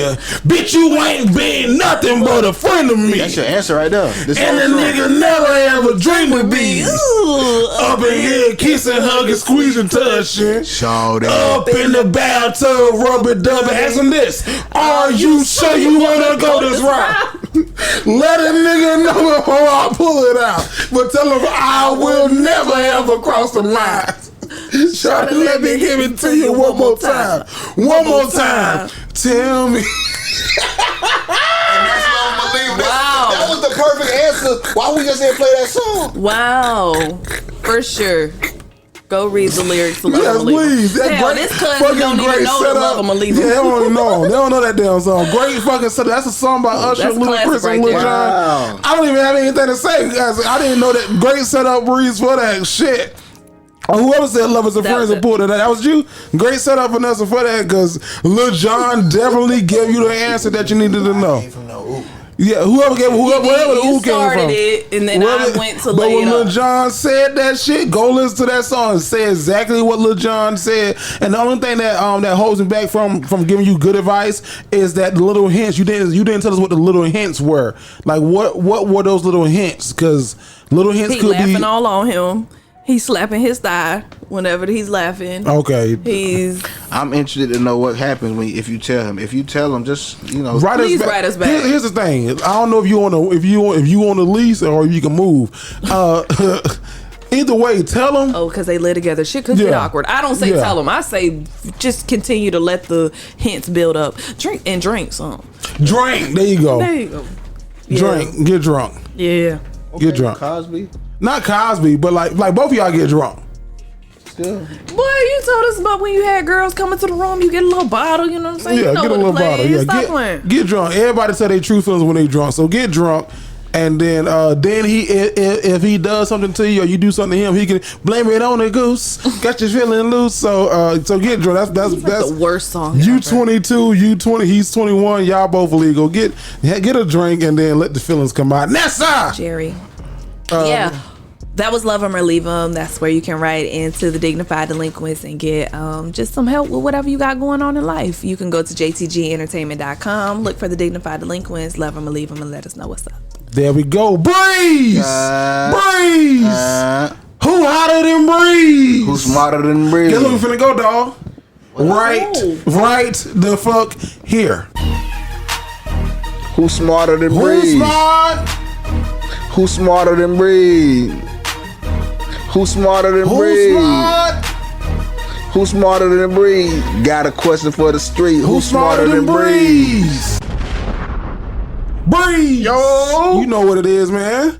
Let's get into it, man. Let's go ahead and play a quick round of Are You Smarter Than Breeze? All right, let's do this, man. My money's on Bro, don't ask no crazy ass questions though. my money on Breeze. Yeah, The money that's on all Breeze. I gotta say. So now on the line, who we got? What's your name? Who playing right now? I'm Paulina. Paulina. Originally from Knoxville, Tennessee. Yes, sir.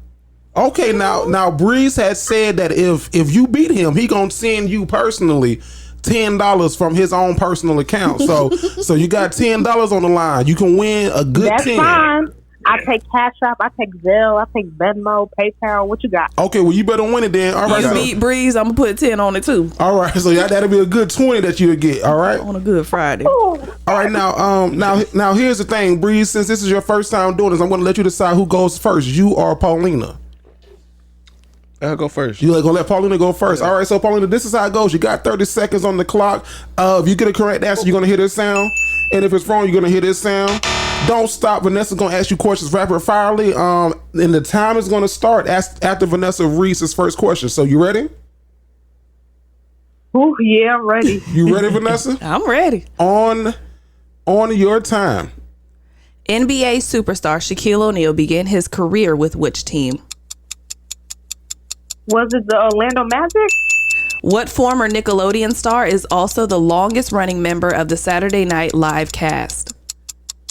Kenan Thompson? What sport do the Harlem Globetrotters play?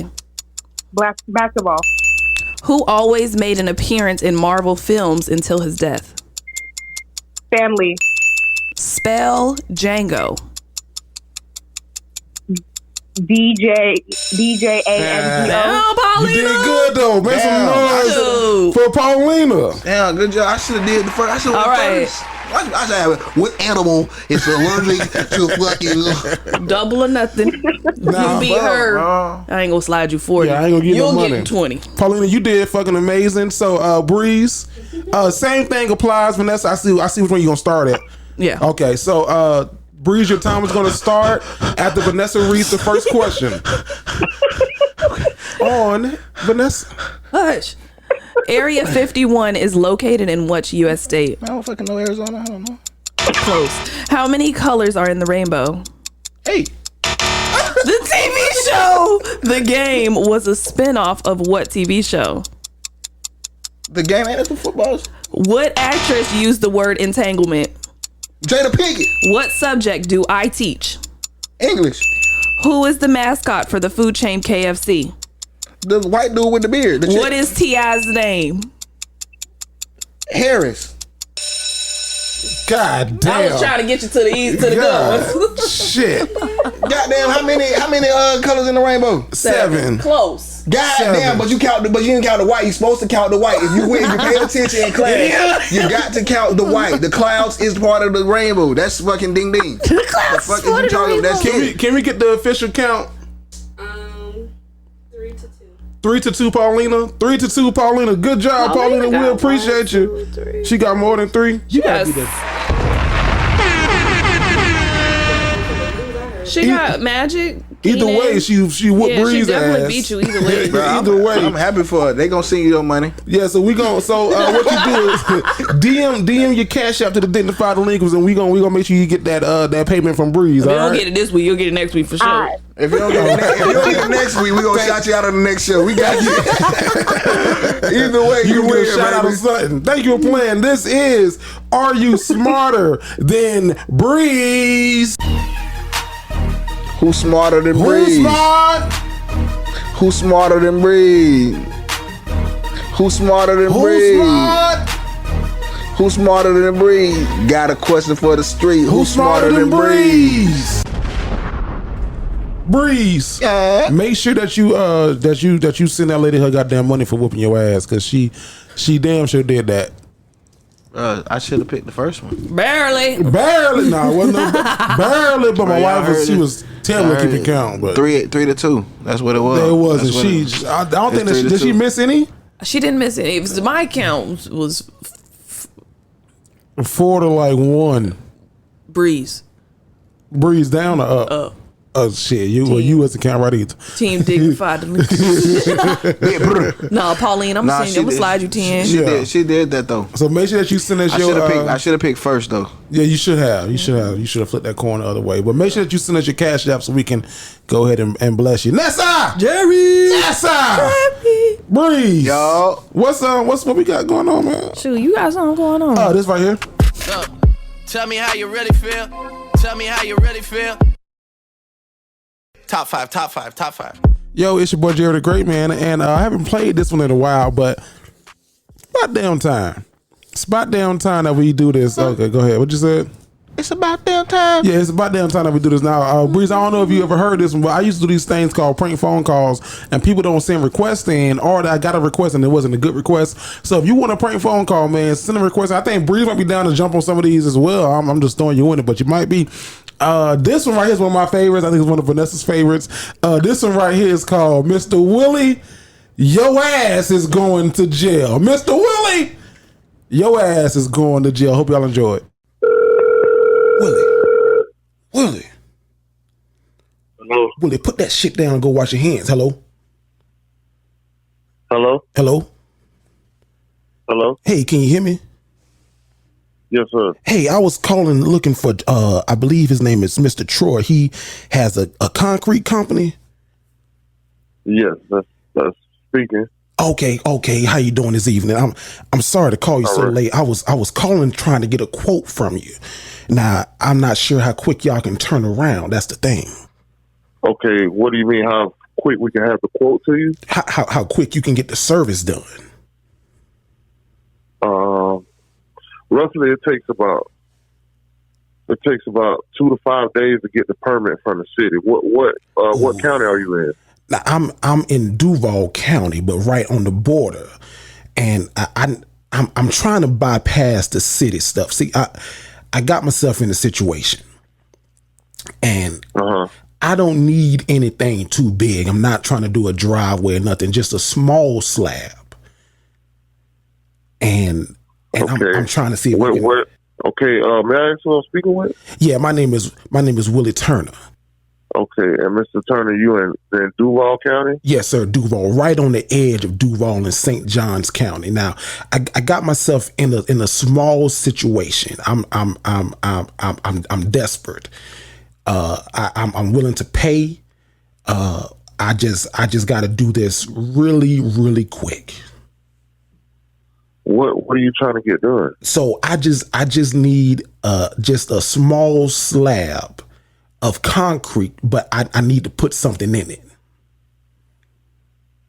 You need to put something in it? Yes, sir. What do you mean? I need to hide something in it before. No, Mr. Willie, you might as well call somebody else. Now, if I got cash on hand. I don't give a damn, Mr. Willie. Excuse my English. I don't rock like that. I'm 100% legit. And you might have to find you another concrete company. Okay, could you possibly tell me how to do it? Because can I just mix the stuff myself? Hey, Mr. Willie, I don't know. Your ass going to jail.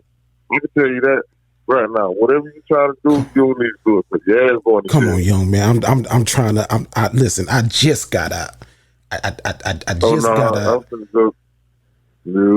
Matter of fact. Can I say one more thing to you before you go? I got. Damn it.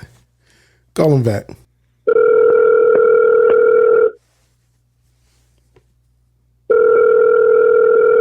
Hello? Hey, can I talk to Troy? Yeah, who is this? Hey, Troy, this is Jerry L. Takora got me to prank phone call you. You on my podcast right now. That bullshit, ain't nobody trying to bear. Listen, I say, well, Mr. Will ass is going to jail, boy. I don't want no fuck. Matter of fact, let me get Mr. Will off my phone right now. Because I don't want nobody to look at no records or nothing. I was the last person. Hell no. You have it going, though. You have it going. So you said that you need to put something in it. What you mean by that? Hey, hell no, Mr. Will, you finna go to jail. Hey, dog, I gotta tell you, you are 100% legit. Can you just plug your concrete company so that all the listeners can know who you are? Oh, absolutely. My name is Troy Redden from Flagler County, Flagler Finishing Concrete. And any of your legit concrete needs, y'all give us a call, 386-569-8203. I really appreciate it, man. Hey, I appreciate it, man. I'm gonna get up with you. Mr. Willie, your ass. Yo, that nigga straight from the hood, bro. Matter of fact. Yo, like matter of fact, we've been on the phone too long. Like the fuck, they listening now at this point. Call 3 more people after this. I want to get back to doing some more. So if you got somebody that you want to prank phone, but this is the thing with prank phone calls. Prank phone calls are either extreme situations or dire need or gotta get really mad. Now, I don't like the really mad ones. I don't like to get cursed out. So extreme situations is really my forte. So if you have somebody who you can put in an extreme situation, because I get a lot like, yeah, call my baby daddy and tell him da da da da. I'm like, nah, like I don't want to fuck up your home, and I don't. But give me like some extreme situations. I got you. Yeah. Vanessa, you had your mama for one, but I think that she would have recognized my voice. I was finna say, let me see a couple of the requests, because like say it's something that's not too dire. I'm thinking like they mad at the apartment complex or something. That's a good one. That's a good one. Oh, okay. So that's good. But they like, don't even give you that much. No, they give me like call my mama and tell her that I got shot. Like, nah, come on now, got shit. So you can spend that and say, don't take the health part out of it and say they got, I don't know, locked up or something. Or I'm holding them on the side of the road. They got bit by a dog. Do you know the new thing is with prank phone calls? People don't answer numbers that they don't know. True. I was finna say you. I'm surprised he answered when you called back. That's a tough part. He wanted a part of that drama. He wanted the business. Yeah. He was known as a businessman. I call his business line. So if you know somebody that got a business, or Google, easy. Yeah, that's easy. So if somebody got a business. Funny as fuck. So let me know, man. That is my top 5. Tell me how you really feel. Tell me how you really feel. Top 5. Ness and Ness. Real quick, I think you should try like a leasing office or a doctor's office. Yeah. And like for the leasing office, just come up with some wild I called the chicken spot. And I said that this motherfucker back here running still. Y'all ain't plucked this bitch good enough. But they put me on hold for a manager. I was on hold for so fucking long. I was like, God damn. Yes. Okay. Nessa! Jerry. Boys! You didn't say somebody. You gotta say somebody's name. Nessa! Nessa! I thought I told him I wasn't doing it. Jerry! Nigga, you better participate. His own way. You goddamn, you gotta participate. The last one to go is like the period in the sentence. But you said somebody, I say Nessa, you say Breeze, shit. End of the sentence. You gotta participate, goddammit. Vanessa, what's going on? Women want to know this week, though. Women want to know, is it a red flag if a woman has been single for too long?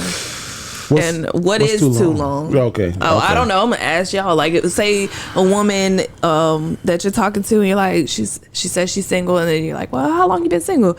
Oh, 6 years. Is she 6 years and looking?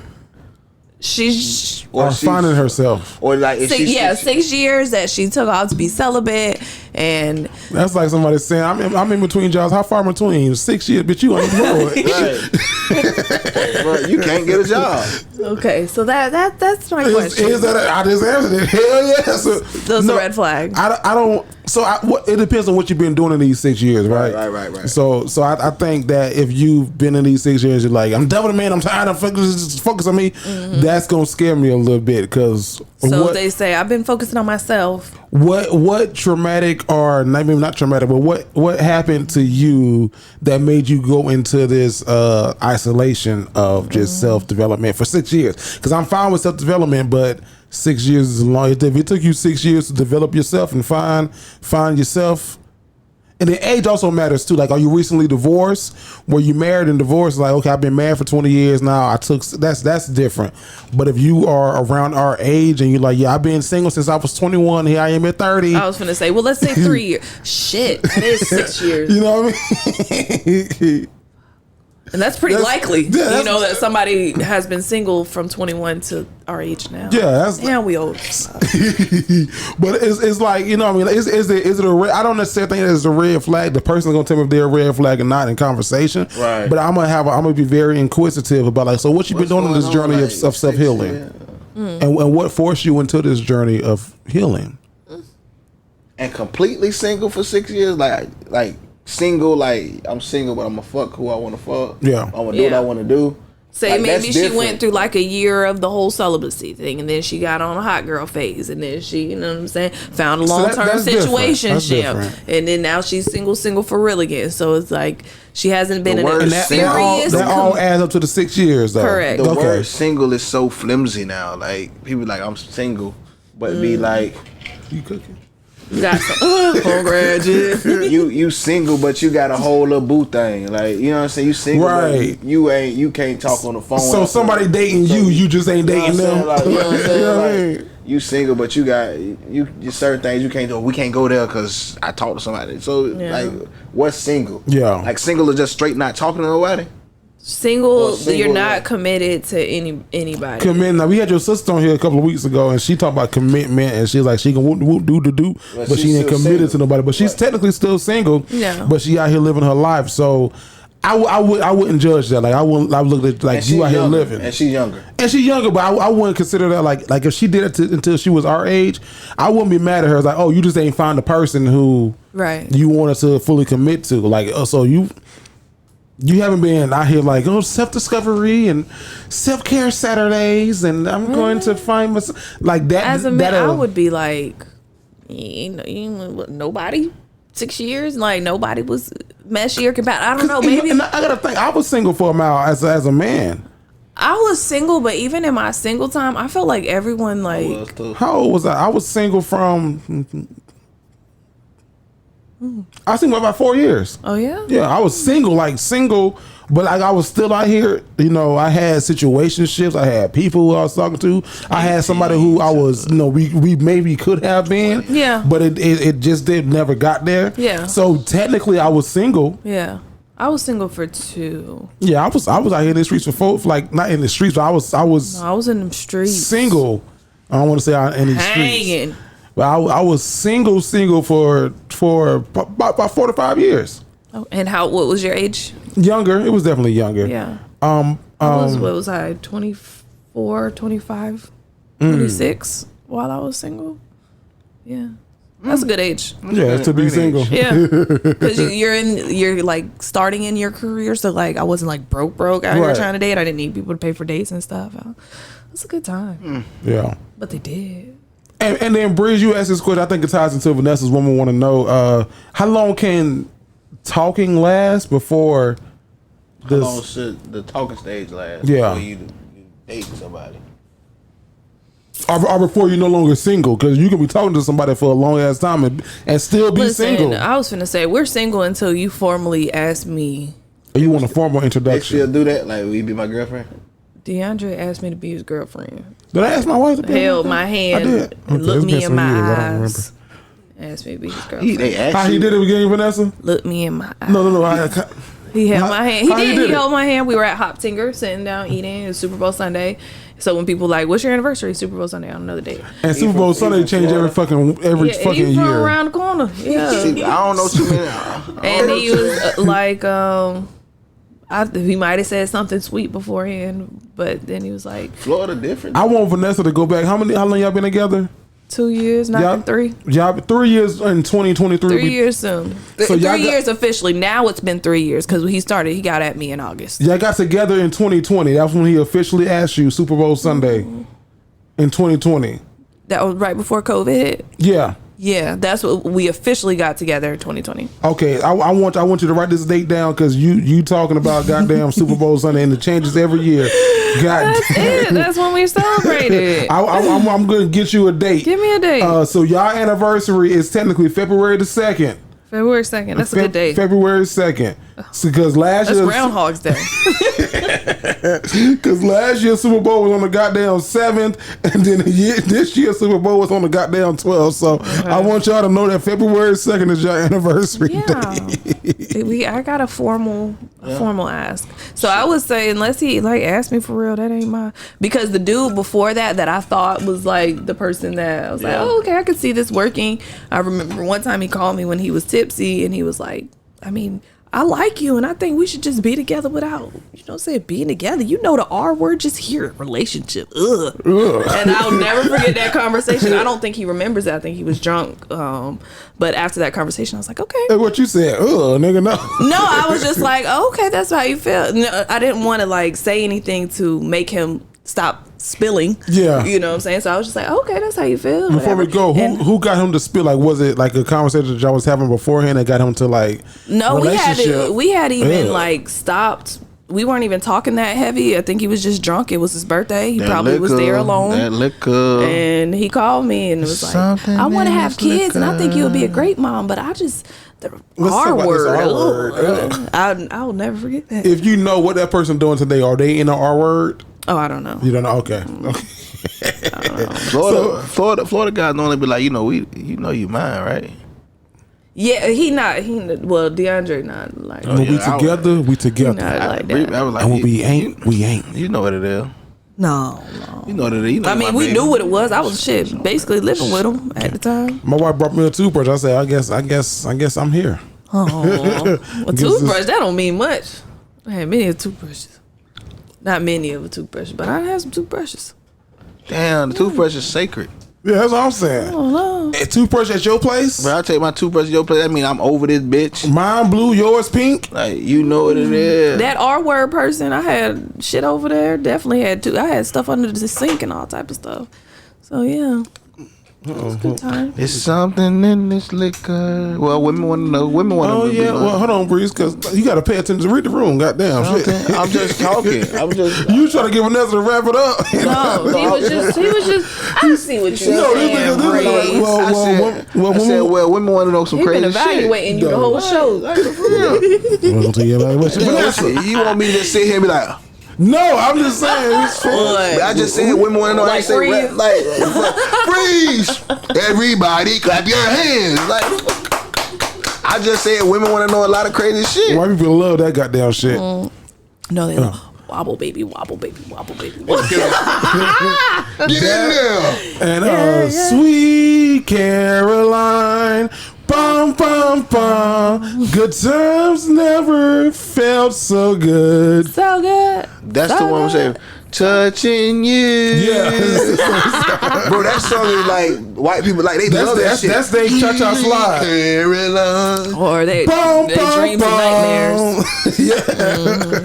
They get the party going. Before we get up out of here, dog, Vanessa, close your segment. I'm sorry. Yeah, that was Love 'Em or Leave 'Em. This week we want to know, is being single for too long a red flag? And if so, how long is too long? Let us know in the comments, man. Breeze. Hey. Touch your knees. Ooh. Say please. Hey. And now cheese. 1, 2, 3. Suck D's. What's up, y'all, man? Y'all know what it is. It's your boy Big. Jesus Christ. Y'all make sure y'all follow me on Instagram. That dude Breeze _ that's DATDUDEBREEZE_ Y'all get at me, y'all fuck with me. Yeah. Ness. Twitter and Instagram, it's _ Nessa Ness. Still time to donate to my back to school mixer if you want to. We can't buy anything off of Amazon because I won't get it in time. But you could go to AuthenticEducators.org and hit that donate button and make a little donation if you wanted to, so I can get some really cool door prizes. But yeah, subscribe to us. Now, see y'all when we do the in-person shows. If you got Amazon Prime, you watching this on Saturday, you might get it.